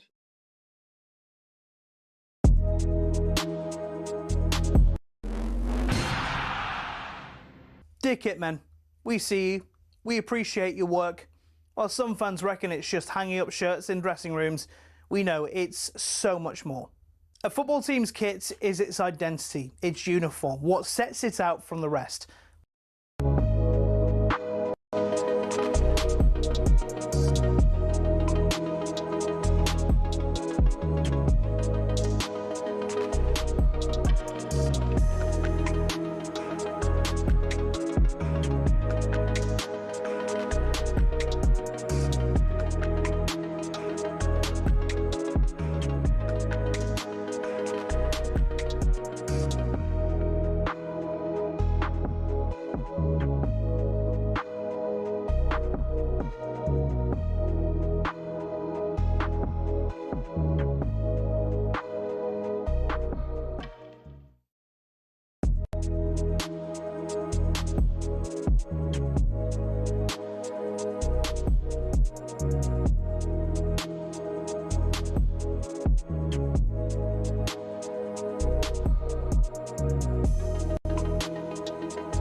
Good morning. You're listening to the Weekend Sports Breakfast here on talkSPORT. It's Shebahn Aherne and former Chelsea striker Tony Cascarino. Good morning. Gianni Infantino has abandoned plans to sell off a stake in the World Cup after backlash from other confederations. Not gone to plan, has it, Big Gianni? Infantino said it had become clear the project had created divisions that are no longer in the interest of its original objective. Here's talkSPORT's Tom Clayton. Friday was a hugely damaging day for the FIFA president, with his senior advisor resigning in protest, while the body's chief operating officer said it did not have the support from within FIFA itself. More on that coming up on the show for you this morning. In other news, Michael Carrick has some decisions to make this pre-season, but one huge one is the future of Marcus Rashford. Yes, we're having this conversation again. United View presenter Flex says his United need to come to a decision for the 28-year-old. It's either you use him and understand that it's a different Manchester United to the one that he left a year ago and try and get something out of him, or not. Does he get another chance? Is this the headache Carrick doesn't need? We'll discuss Marcus Rashford and Manchester United later on with the Athletics. Mark Critchley, an AC Milan legend. Franco Baresi has sadly died at the age of 66. Yesterday on the Sports Bar, Giancarlo Rinaldi paid tribute to the AC Milan legend. Italy's a school of great defenders, but he still stands right at the very top of the pile of defenders. You know, just mind-blowing player, great player to watch. So much love and tributes coming in for Franco Baresi today. I spent his entire 20 years playing career with his club AC Milan from 1977 until he retired in 1997, winning 6 Serie A titles and 3 European Cups, Champions League. So you can give us a call this morning. Let us know your thoughts, Man United fans, on Marcus Rashford. Does he deserve another chance? 03717 223344 on the Weekend Sports Breakfast on talkSPORT. Good morning.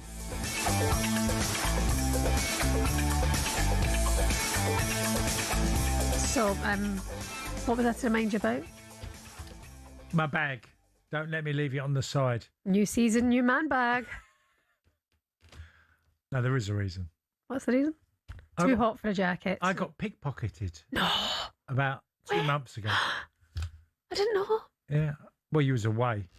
And anyway, my missus just said, get yourself a man bag and that's it. You won't get pickpocketed again. It's funny you made it sound funny. I don't know. Well, it weren't funny, but...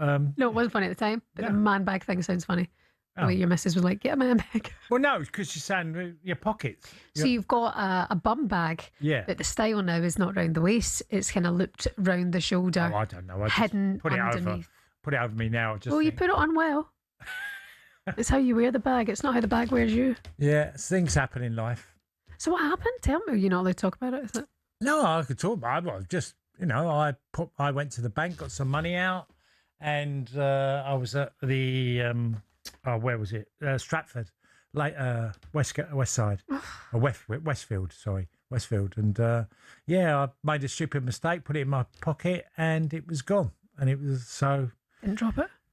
No, I only spoke to one person because I was speaking to a security guard because the escalator was broke, and I said to him, I need to go and find another. What's the best way to get somewhere? And within that moment, I looked. I put my hand back in my pocket, and it was gone. Oh. And look, it's what it is. It's not nice. You feel a bit of an idiot, which I clearly was, and I just went. I'll get what I could do. My missus straight away said to me, you need to get a bag across your chest. Mm-hmm. So that's on view all the time. Don't put things in your pocket. Unfortunately, we're there in some ways that people do these things and, I know, it is a shame and it happens all the time. I mean, everybody now, you see these videos. Well, you've got to be people get conscious around you way more than you used to be. Do you know, there's now phones, a trend, wallets. isn't there, abroad where you can spot pickpocketers and people start shouting really loud and then they kind of get scurried. They scurry out of there. Yeah. Disgraceful. It is. There's so many things now that people want to take and, How much? When? Oh, I'm not telling you. Oh, Cass. Oh, yeah. It was me being dopey. No, it's not. It's not. It's not being dopey. You put it in your pocket and someone is a scumbag. It's not on you. Oh. But tell that to me bank manager.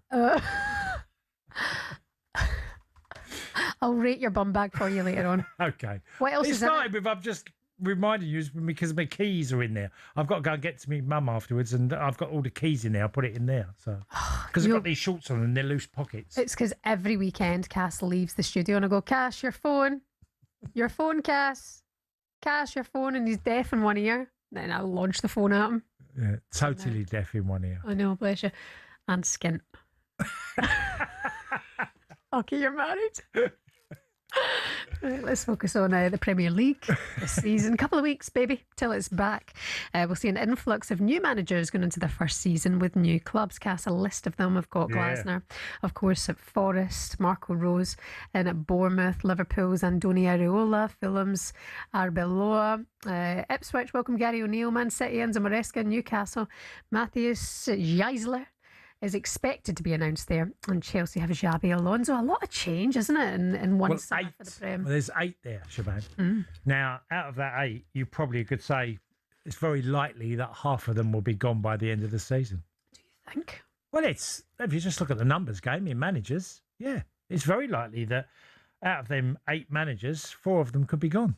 Anybody there intrigue you on that list? Gary O'Neill going to Ipswich, been given an opportunity to come back into the Premier League football. Obviously had his time at Wolves and Bournemouth, and just so he intrigues me how he's going to go. Alonso at Chelsea's a big one. Areola. I mean, there's loads of they're all incredible.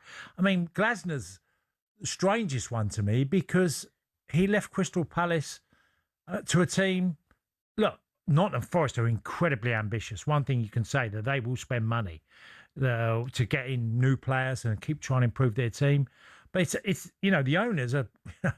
He's got a reputation. If it don't work out very quickly, you don't know how long you're going to last. But that's the thing. Then, if that 4 of those managers of the 8 have got Premier League experience, the other 4 don't. So you would imagine you have to give them more time to adapt. Well, there's different projects by different teams, and what is Fulham's project with? Obviously, looking at Arbeloa coming into the football club. That's obviously youth and bringing in younger players and being more European-based type of model. So that's a big change in the football club that they're going to make, changes to their idea about, whether it's the model of Brentford, Bournemouth, Brighton. It's very, very similar. I mean, that's the thing about Newcastle. We were speaking to the fans earlier on, and, Eddie Howe leaving the club. If it is Geisler who comes in, it's not all doom and gloom, because Keith Andrews last season, as you rightfully mentioned, was kind of written off very early doors. Oh, it was a doomsday effect at Brentford, where everybody felt, how's that going to work? Replacing Thomas Frank, he's a so-called set-piece coach or, whatever, an assistant at Brentford, and he's gone to management. And Keith had an extraordinary season. He really did. And under... the expectation on him was very, very low, and he's ended up having a great season. So it's never a guarantee.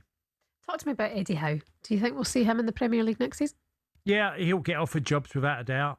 How long he takes off, we don't know that. If he'll, I'm sure he'll want to get back into football. He's still, like you said, 48 he is.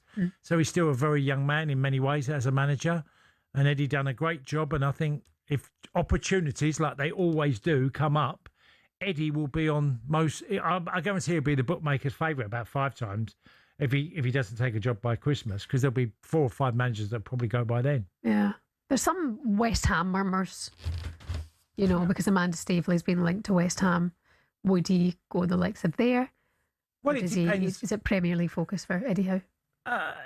Look, Eddie would be ambitious, and he would want to try and pick a club that he really believes it can enhance his management career and believes he can do something. Most managers, you don't want to be desperate, and go to a job and you go, oh, it's just another job. You don't want to be in that position. You want to go in there with a bit of authority, get the back in, and also feel like, do you know what? I think I can make it work here. Do you think, though, his next job, he'll be thinking to himself, it's a Big 6 job? Maybe, or maybe a club with ambitions to be in the top 6. There are some great jobs out there. Yeah. Look, Shebahn, we could be in October and suddenly managers start to go.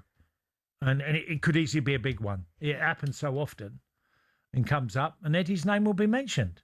Do you have a number of games in your head that managers need to prove that they can make it work? Is it 10 games? Is it 15? Well, I've always, and I've said this before, Shebahn, I've always feel like when a club appoints a manager, I don't think that manager should be sacked before Christmas. Or, at least get to the first window and have that one, or maybe even longer, or first year of their contract, to show some sort of loyalty to whoever's in charge. But football doesn't work that way.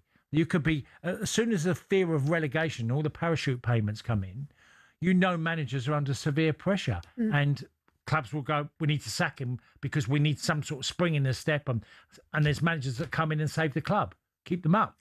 Well, a manager who saved a club very recently was Oliver Glasner at Palace. He's now the new Forest boss, and he spoke to talkSPORT Breakfast earlier this week about his intentions for the club this season. I think step number one has to be to get consistency into the club, and this is after a very difficult last year. I don't know the reasons, and it's also it's the past. Like the 2 stars, it's the past. So I think you can't rely that you won European trophies in the 70s and 1980s. It's so long ago. I think none of our players has been born at that time. So we have to write our own book. We have to write our own history. And number one is getting consistency into this club, and then building on a very good basement and going step by step forward. Fascinated to see what he can do at Forest. Yeah. Fascinated with that one. And, like I said, with an owner that will put his hand in his pocket if he has to. And they've lost Elliot Anderson, and they lost Alanga the year before. The players that have done really well for the club. It's a challenge for him. It really is. But when you have such an ambitious owner that really wants to take the club as far forward as he can, as quick as he can, then heads roll really, really quickly. Well, that's out. It's an emotional owner as well, isn't he, Marinakis? Yeah. For sure. Listen, Max Scott, Cass's work husband, Max Scott, spent the day up at Forest, being put through his paces. He caught up with various players as well. He did a bleep test, Max Scott. You can watch that now on the talkSPORT YouTube channel and on the talkSPORT Daily Podcast. You can listen to it there as well. It's good fun. Max, he was blowing. Yeah, I wonder what level. I wonder if it got to 16 or 17. Yeah. That's really high. Yeah, you're going to have to go and watch. You're listening to the Weekend Breakfast here on talkSPORT. Coming up next, we'll turn our attention to the story that's been dominating our news feeds. FIFA versus the world is coming up next.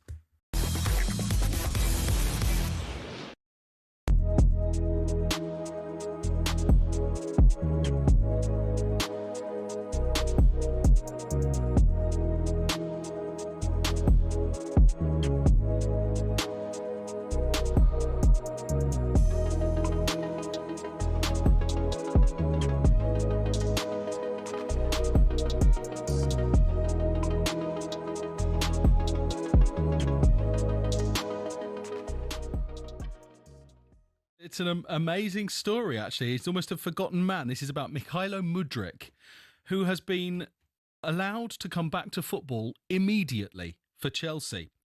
So you'll remember that this is a man who had a 4-year ban handed down to him for breaching anti-doping rules. He's not played since November 2024 after what was described as an adverse finding of meldonium, which is a banned substance in his system.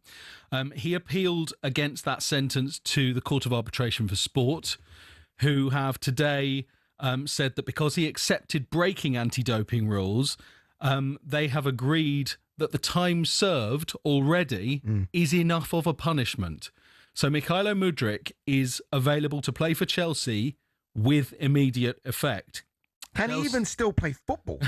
Is he good enough? He's not played football for 3 years. Nearly 2 years. Well, Chelsea have released quite a long statement today, obviously welcoming the decision. They've talked about what a difficult period of time it has been for Mykhailo Mudryk. And I think this is the important paragraph here in the statement. We welcome the acknowledgement that advances in the applicable scientific reporting standards for more reliable testing mean that had Misha's sample been analysed under today's technical requirements, it would not have been reported as a positive test and no anti-doping rule violation would have resulted. That is an important part of the context surrounding the agreed resolution and allows everyone involved to move forward.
we not have this earlier? No.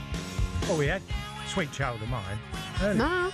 We had Bon Jovi Living on a Prayer. Oh, Maybe right. that's where your tune, though. Yes. Yes, good morning. You're listening to the Weekend Sports Breakfast here on talkSPORT. 80s or 87, Ed? 87? God, it really was the year of big tunes, wasn't it? Yeah. Tell you There were what, some great songs. they don't make them like that anymore, Cass. They don't. Thank heaven. Coming up for you tonight, Saturday Fight Night live from Dublin. Pierce O'Leary versus Mark Chamberlain. Headlines as O'Leary puts his IBO World Super Lightweight title on the line in his first defence, while British Southpaw gets the first world title shot after stepping up from lightweight. You can join DAZN Ultimate now for 185 plus fight nights and 12 plus pay-per-views every year, including Atoma versus Hergovich, Ryan Garcia against Conor Benn, all included at no extra cost thanks to our pals at DAZN. Boxing update on talkSPORT with DAZN, the global home of boxing. Sign up now at dazn.com/boxing. So we got the news in the early hours of the morning. You've probably been asleep. Don't blame me unless you've been on the night shift.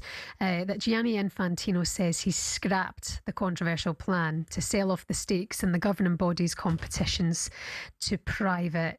Infantino has said it became clear that the project had created divisions that are no longer in the interest of its original objective. I mean, how long did he have to wait before guys left, before his closest allies walked, before he went, maybe I've not got this one right? Here to join us now for more on this, New York Times global sports correspondent Tarek Panja is with us now. Good morning to you, Tarek. How's things? Morning. Interesting week. I'm sure it has. Well, been, yeah. Tarek, you know, the standout, you know, of all of this is the outcome. Was this inevitable? 100%. You know, this is a man who seemed to have run headlong into a brick wall, and kind of knowingly so. It's quite hard to understand what he thought was going to happen here. And, you know, for your listeners, this situation has happened once before, almost exactly the same, but I guess it was quite early in Gianni Infantino's presidency, around 2017, 2018, just a couple of years into his presidency. He effectively tried to sell this to a group called SoftBank, a Japanese conglomerate with Saudi money and Emirati money in it. You know, we've seen how that's gone with Gianni Infantino later on. And exactly the same thing happened here. The sort of door closed in his face then. But what he tried this time, it's like, you know, when you try and you think, well, what went wrong last time? How do I get this through? He's given it some time, and he went to the very, very softest underbelly of what makes these people tick.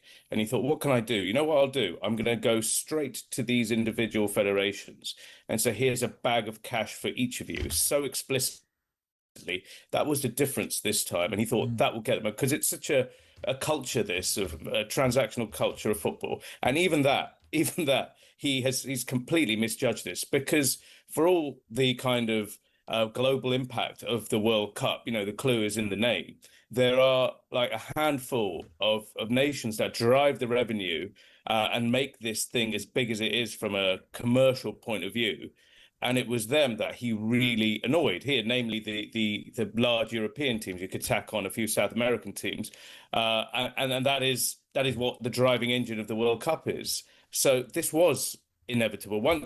So even if 5 European countries said, you know what, we're going to walk away from the World Cup, this thing would be over. And I think the next question is, when is Gianni Infantino's reign going to be over? It's very hard to see in a normal, I use that word, you know, deliberately, a company or organization, when you have such a pratfall as big as this one and all the other ones we've had only in the last few weeks.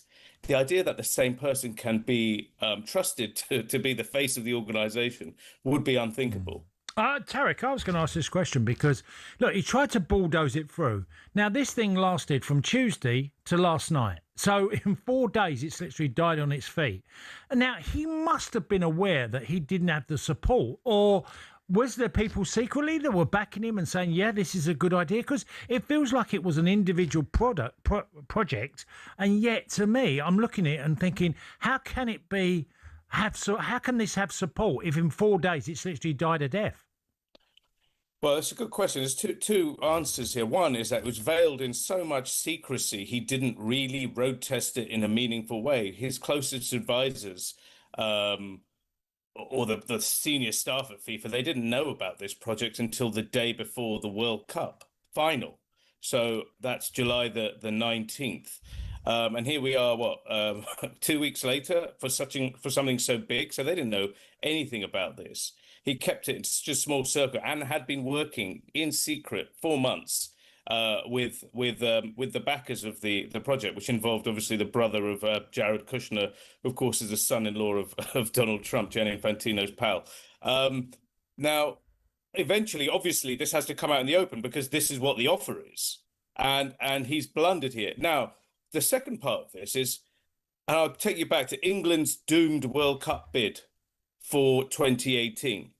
I was in Zurich the night before the vote for that, and I can remember these, English journalists or even members of the Football Association and people around them being quietly confident. Some of these people people have told them, they've assured them, they've looked into their faces and said, "You have my vote." Yeah. And this is the world of football.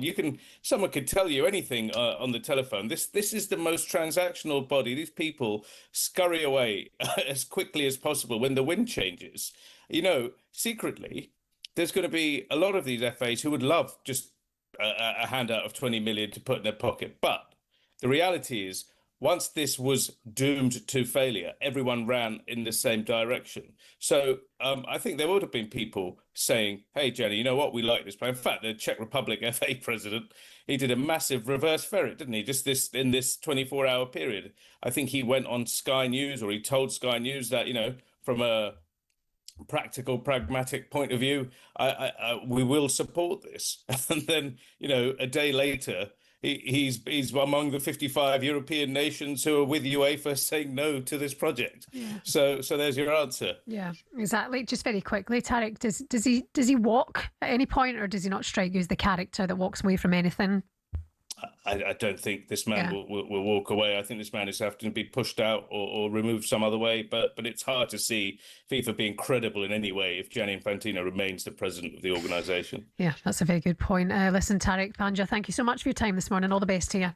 Thank you. Cheers, Tarek. The New York Times global sports correspondent there, Tarek Panja. Remember, talkSPORT is now available to watch live in more places than ever before, including on Samsung TV Plus. So make sure you're tuning in for our coverage of all the sport that you need. We're live on your telly on the YouTube channel as well. Samsung TV Plus for talkSPORT, and all the sports you know and love. You can watch it there now. It's the Weekend Breakfast on talkSPORT.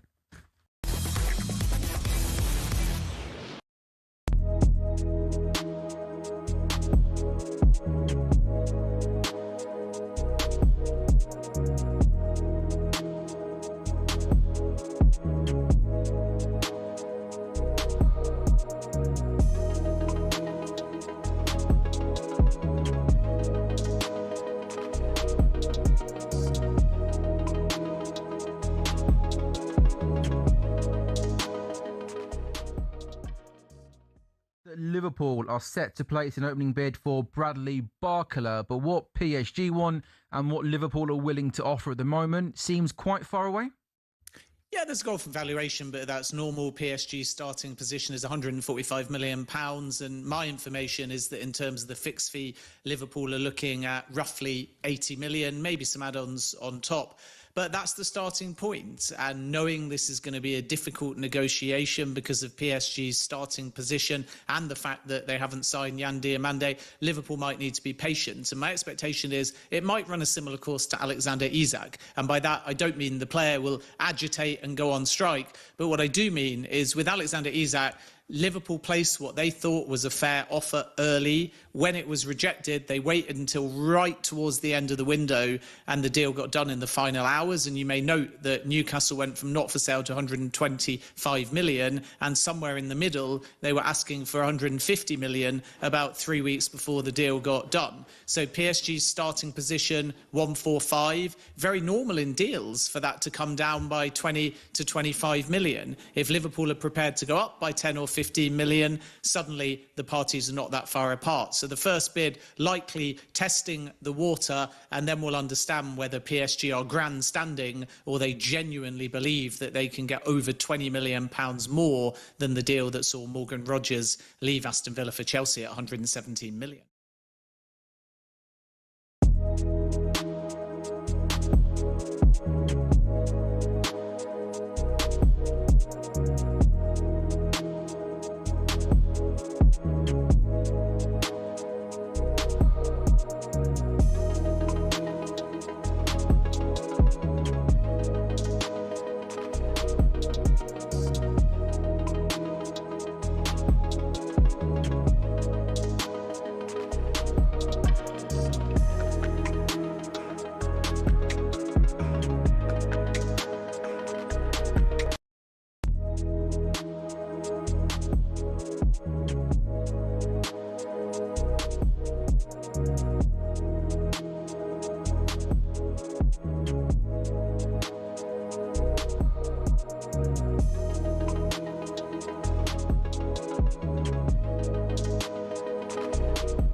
Very good morning to you. How's it going? You're listening to the Weekend Sports Breakfast here on talkSPORT. Shebahn Aherne, former Republic of Ireland striker Tony Cascarino. So the news then that broke overnight is that FIFA President Gianni Infantino says he has scrapped the controversial plan to sell off stakes in the governing body's major competitions following widespread opposition. Lots of this on our website talksport.com. More to come across the day, of course. There's also 3 games in Rugby League Super League today, including Castleford Tigers against Warrington Wolves. That's live for you over on talkSPORT 2 and talkSPORT's new cricket podcast. How's that for a pod? We're down at the Oval this weekend for the 100. The guys interviewed fans, players, CEOs and England's greatest ever white ball captain, 2019 World Cup winner, Sky Sports' Owen Morgan. During the interview, Owen spoke about Harry Brook and explained why, despite not being given the Test captaincy, he is such a unique and brilliant white ball captain for England. To start with, I think Harry Brook is a fantastic captain. His biggest skill that I've admired since he's taken over is his ability just to compartmentalize what's going either on in the field with mistakes or, you know, stuff that he's done off the field and then come to the ground and still perform. It's remarkable. It's an incredible skill that very few people have and captains need, but it sometimes takes time to develop that skill. I think tactically he's good. His batting speaks for itself. He is clearly displayed as a white ball captain that he can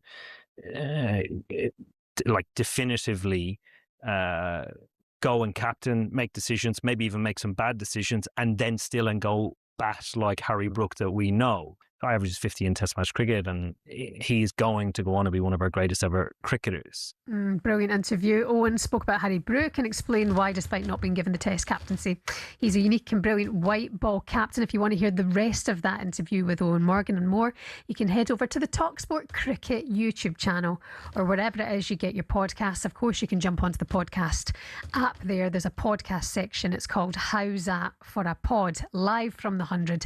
It's out and available for you now, cricket fans. You do not want to miss that. Moving on to Manchester United. Today they take on Atletico Madrid in a pre-season tournament, the Snapdragon Cup in Sweden. We can discuss all the latest now with the Athletics correspondent Mark Critchley. Good morning to you, Mark. How's it going? Morning, Hi, guys. Mark. How are we doing? Good to be here. How are you doing? Yeah, good. Yeah, good to have you with us. So tell us what you've seen so far and how it's developing at Old Trafford with players coming in. Plus, played a couple of games already, yeah? Yeah, played a couple of games. Wrexham, 1-0 defeat in Helsinki, and then Rosenborg last week in Norway, more convincing 5-0, but this is pre-season, isn't it? So you can't read too much into these games. It's about fitness. It's about getting players ready. The bigger story that everyone wants to talk about all the time is the transfer market and exactly who United are bringing in. And I think, I think you can judge clubs' transfer business in two ways. You can judge what they do and what they haven't done. And what the business United have done, Andre Santos, young, talented midfielder, exactly the positions that they were looking for. He can move the ball forward. He can put his foot in a tackle. £50 million from Chelsea, maybe not the marquee signing, marquee name that a lot of United fans were hoping for as the first name through the door in terms of this midfield rebuild. But I think that's going to turn out to be a very shrewd signing, to be honest. And he's looked good in these opening games in pre-season alongside Mason Mount in midfield. And then there was obviously Yuri Tielemans as well, £35 million. I think we all know him. We all know his qualities. We all know what he brings, his passing range. For United to get that deal done, £35 million to trigger the release clause that wasn't common knowledge as far as I was concerned. I think will speaks to the business that they're doing really well as well. But then you're still looking around the squad. You're still looking at other holes that need to be filled. I think going into the summer, it was very much a case that United wanted at least two midfielders, but ideally three, given there was so much work to do in that area of the pitch. We've heard so many names connected with United over the past few months, and none of them really reaching a level of momentum where you can be sure that they're making that much progress on any particular deal. And then you look around the rest of the squad as well, and you think of left back. I think that's a key position. Luke Shaw played so many games last season, but that is a bit of an anomaly in his career. There's links emerging to Lewis Hall. We can maybe get into those. But even then, if United managed to fill those two positions, you're still looking at the squad and you're thinking, well, they've filled the gaps, but have they really upgraded on what they had last season? And I think that's one question that a lot of fans will be asking. I'm interested in what you think on Mason Mount. Obviously, it was a big signing from Chelsea a number of seasons ago, blighted by injury, 27 years old now. You'd like to think Mason would be in his prime. Tell us, how do you... Because he obviously has to have a big season for United. Yeah, absolutely. I think it's been a stop-start. Quite literally, given the amount of injuries that he's had, and he's never really been able to get a run of games and a run of momentum. I think there's been a question, even before he was at United, over exactly what is Mason Mount's best position, and I don't think we're any closer to really answering that question. But, as I say, he's been playing in the midfield too during pre-season. He was actually playing, starting there in the final couple of games under Michael Carrick at the back end of last season at Sunderland and Brighton. He was there at Brighton on the final day. He was really classy moments in the goals there. Great contributions to both goals. And it's interesting because, as I said before, we were expecting United to go really hard on the midfield and for that to be the priority focus this summer. And to an extent it has, yes, with Santos and Tielemans joining. But the noises that you're picking up over the last few weeks, really, that there may be a slight change. They're looking around the market, they're assessing the market, they're deciding which position they're going to prioritise next rather than going all out for this third midfielder necessarily. And that coincides with Mason Mount playing in midfield in these two games alongside Andre Santos, yes, against Wrexham and Rosenborg. We might see it again later today against Atletico Madrid, a slightly higher standard of opposition. But there is I guess you look at Mason Mount and you wonder, where does he actually fit in this squad? If you're going player for player, role for role, he's perhaps the backup number 10 for Bruno Fernandes, who plays every week, is the captain, the best player, the most important player, and barely ever misses a game. So could Mason Mount potentially fill in one of those midfield roles, save the need to go and sign a third midfielder and allow resources to be concentrated elsewhere? I mean, I think a lot of United fans hearing that would be a little bit underwhelmed and a little bit disappointed, simply because there's been such an expectation that United would go all out on midfield and sign big name targets. But you have to use the resources that are available to you. And I think we all know the quality that Mason Mount has if he's available. Yeah, well, that's it. I mean, it's if he's available and not injured. And, I always feel for players like that who are injured all the time. But, I mean, you said it earlier on, classy, towards the back end of last season. When he's fit and available, I think he does start. He absolutely starts. Well, he puts people under pressure for the position. Yeah. And that's what you want. You've got to have a huge squad. And Manchester United had such a good run after sort of into the new year, didn't they? Which is, got them in the Champions League and got them there quite comfortably in the end. True. Talk to us about Lewis Hall, because there's some murmurs going on there. Do you think he'd be a good move to Old Trafford from Newcastle? Well, look, I think the context here, as people will know, is that Luke Shaw played 38 games last season, and that is a lot more than anybody expected, probably more than Luke Shaw expected himself, but it's a huge achievement for him. It is an anomaly compared to the rest of his United career, the rest of his Premier League career. His contract is also up next summer. United don't have an option to extend that further. And then you've got Patrick Dorgu, who was playing left wing under Michael Carrick when he was available, who was starting there ahead of even Mateus Cunha. So they need cover in that position. Now, Lewis Hall would obviously be more than cover, I would say. He's an heir to Luke Shaw if he was to join. And he is seriously admired by a lot of key and influential figures at Old Trafford. We've been reporting this on The Athletic since the start of the window. Now, as I said before, the interesting thing is that even just a few weeks ago, I think United, the noises that were coming out of Old Trafford were very much that playing any sort of down any focus on the defence this summer. They thought that their focus would be elsewhere. There were priorities in other places. We've been talking about the midfield. That stance to me seems a little bit more fluid now. I think, as I say, they're assessing the market. They're looking to decide which position they want to prioritise and target next. And then you have the news this week about Eddie Howe as well, don't you? Which throws a bit of a curveball into the situation. There was a suggestion there was a little bit of an unease between him and Hall towards the end of last season. I know Hall sort of lost his place briefly in April, dropped out for a few games with Dan Burns. He obviously missed out on the England squad as well. So you look at that situation and you ask, well, could a change of manager at Newcastle mean a fresh start? Equally, he's got the attraction of Champions League football at Manchester United. I think United would recognise that this is going to be a difficult deal to do. And it's not in any way as far down the line as Bruno Guimaraes to Arsenal, for example, another big Newcastle transfer story at the moment. And whenever I've spoke to people on the Newcastle side this summer, they've said that they're not looking to sell Lewis Hall whatsoever. So it's not one that is advanced. It's not one that's progressed. But I think it's significant that you're hearing those noises pick up a little bit, and I expect it's a name that we'll be hearing for the next few weeks. Mark, just briefly, Marcus Rashford, I was saying earlier that, what an achievement if he could come back to Old Trafford and win everybody over again. It's going to be difficult. It's going to have obstacles. How do you see in the early vibe of, with Rashford coming back to the club? I'm not surprised that this is the position that we're in now, given once it became clear towards the end of last season that Barca weren't going to take up that 30 million option. I think the expectation was always going to be that, but at this stage, after the World Cup, while he's on his post-season break, that he would return, that he would train, that he would be reintegrated in terms of the first team squad under Michael Carrick. Because you have to remember, he was part of the bomb squad last summer, wasn't he? Yeah. And he's the last remaining member of that bomb squad who's still at the club. I think earlier in the summer, Rashford's side, there was still some hope that Barcelona would return, but they signed Anthony Gordon, didn't they? And then after that, they've since signed Karim Adeyemi from Borussia Dortmund. And you saw his goodbye message to Barcelona this week, which puts a lid on that, I think.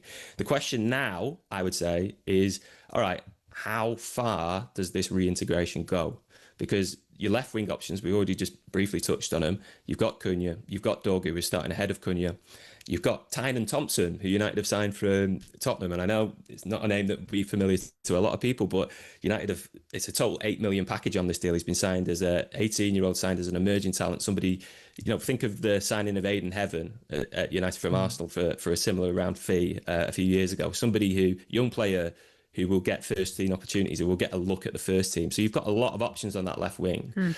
I think, look, Rashford's career looks over. And now at United, and now I would say it's more likely now than at the start of the summer that he stays, but I still think there's a lot of different avenues open on that. Yeah. Okay, Mark, listen, thank you for your time this morning, and good luck on the pre-season tour. Thanks, Mark. Cheers, guys. That's Mark Critchley, Manchester correspondent for The Athletic, with us this morning. It's an interesting one, isn't it? The Rashford conversation. I mean, how many times have we had this conversation?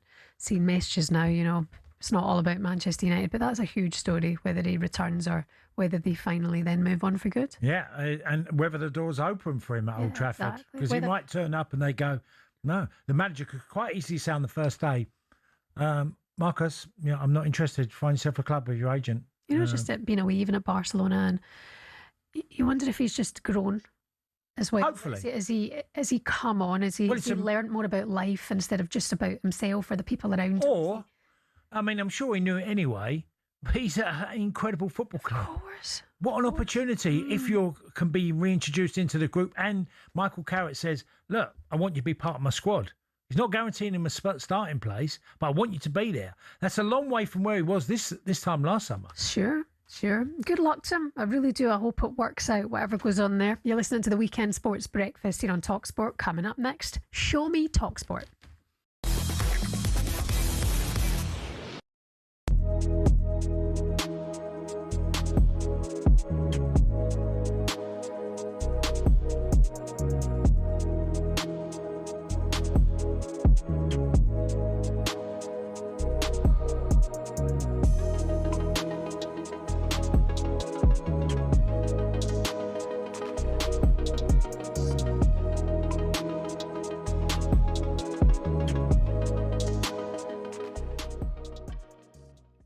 And you noticed that on social media, Curtis Jones liked the posts where Inter Milan announced Stones as a player.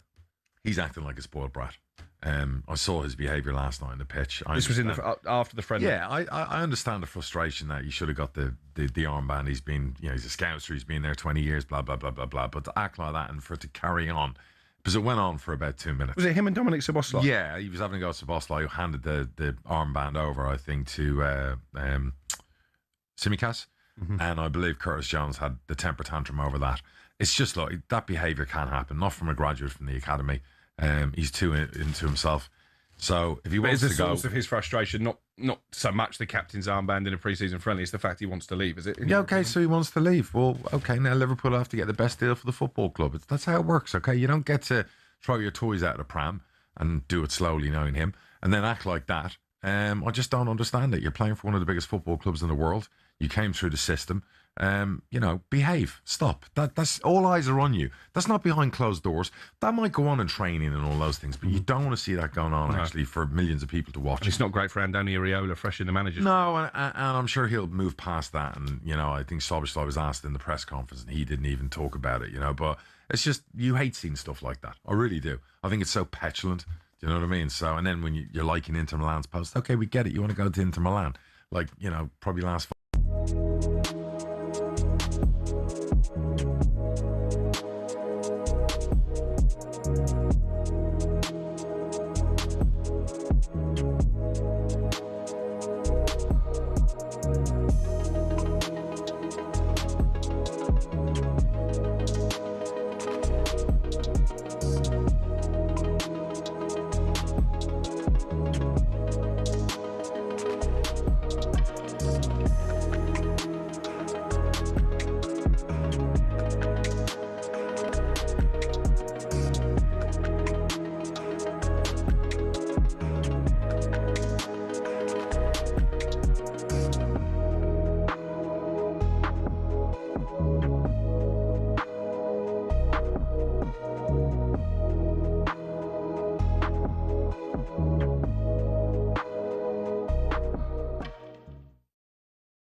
Billy Ocean was there, waiting for his bag.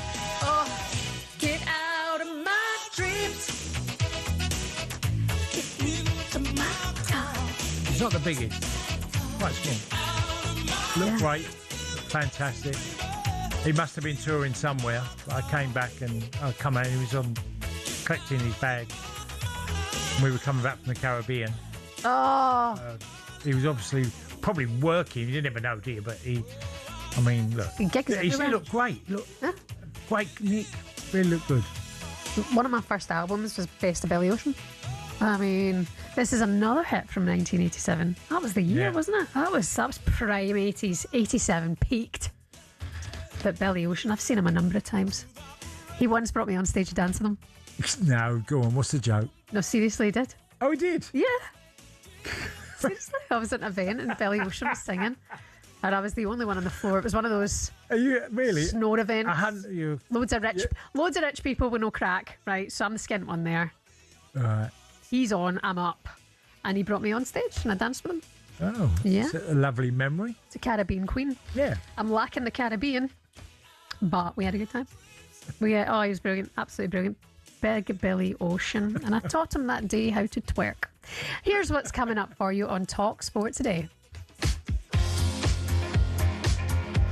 After us, it's the warm-up. We've got Sam Ellard and the mighty Perry Groves. Following them, the Saturday session with Adam Catterall and former Swansea and Everton defender Ashley Williams is going to be here. 5 o'clock tonight, the Transfer Insiders, Nick Bright and Angelina Kelly, with everything you need to know in the latest transfer news.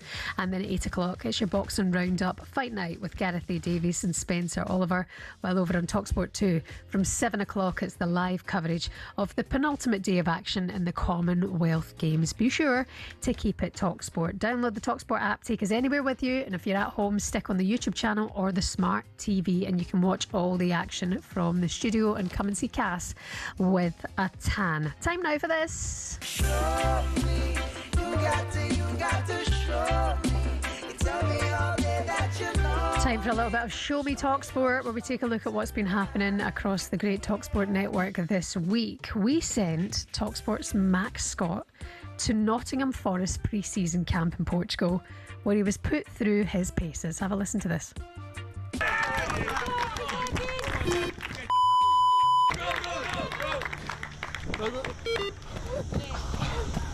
Oh, that was terrible. Am I out? Yeah, sorry. How are we feeling? My legs are gone. After about the fourth one, they were like jelly.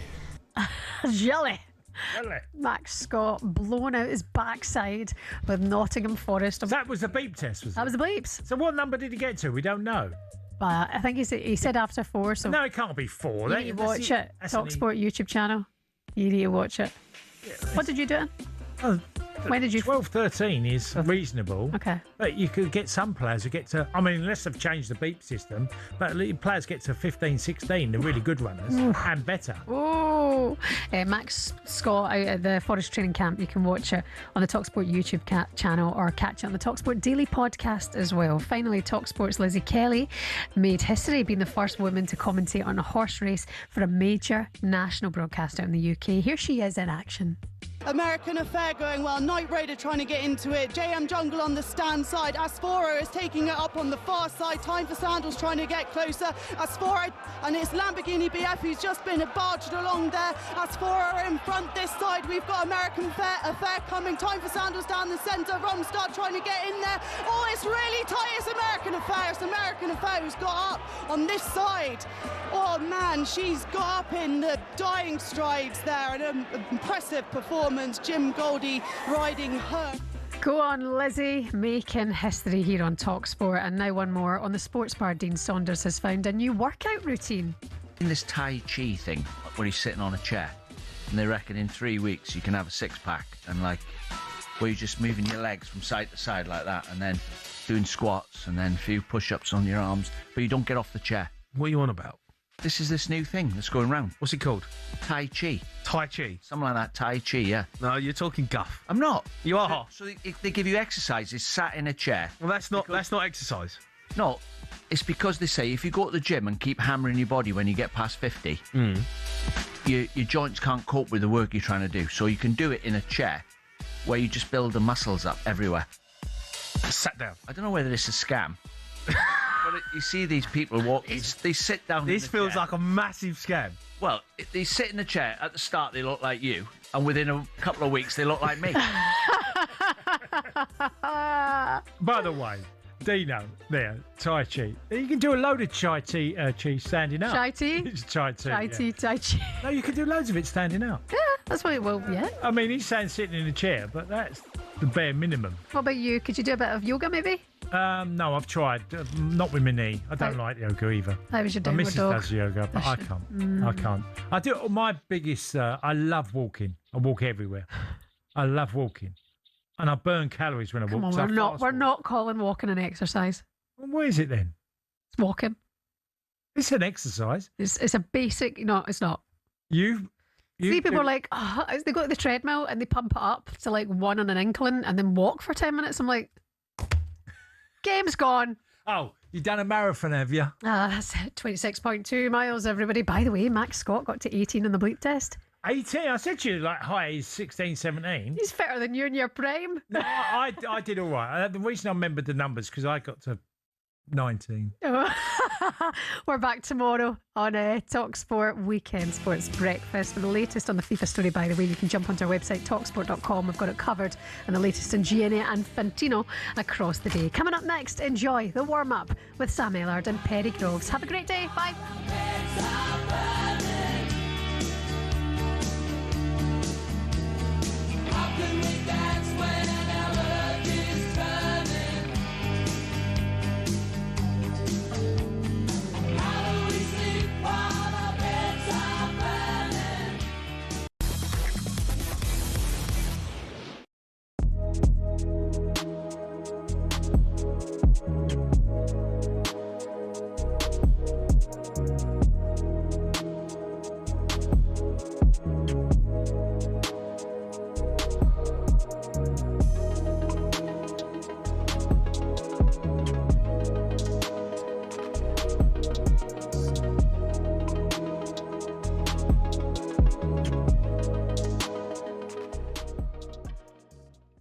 I mean, I wake up every morning now feeling so lucky that Unai Emery's still there. Yeah. Because people laugh about these FSR, whatever they're called, financial fair play rules. They're a joke. Look at Aston Villa, right? Finish in the top 4, win the Europa League, and then your best player, Morgan Rogers, leaves. Why can't Aston Villa keep hold of their best players and then say, we're going to get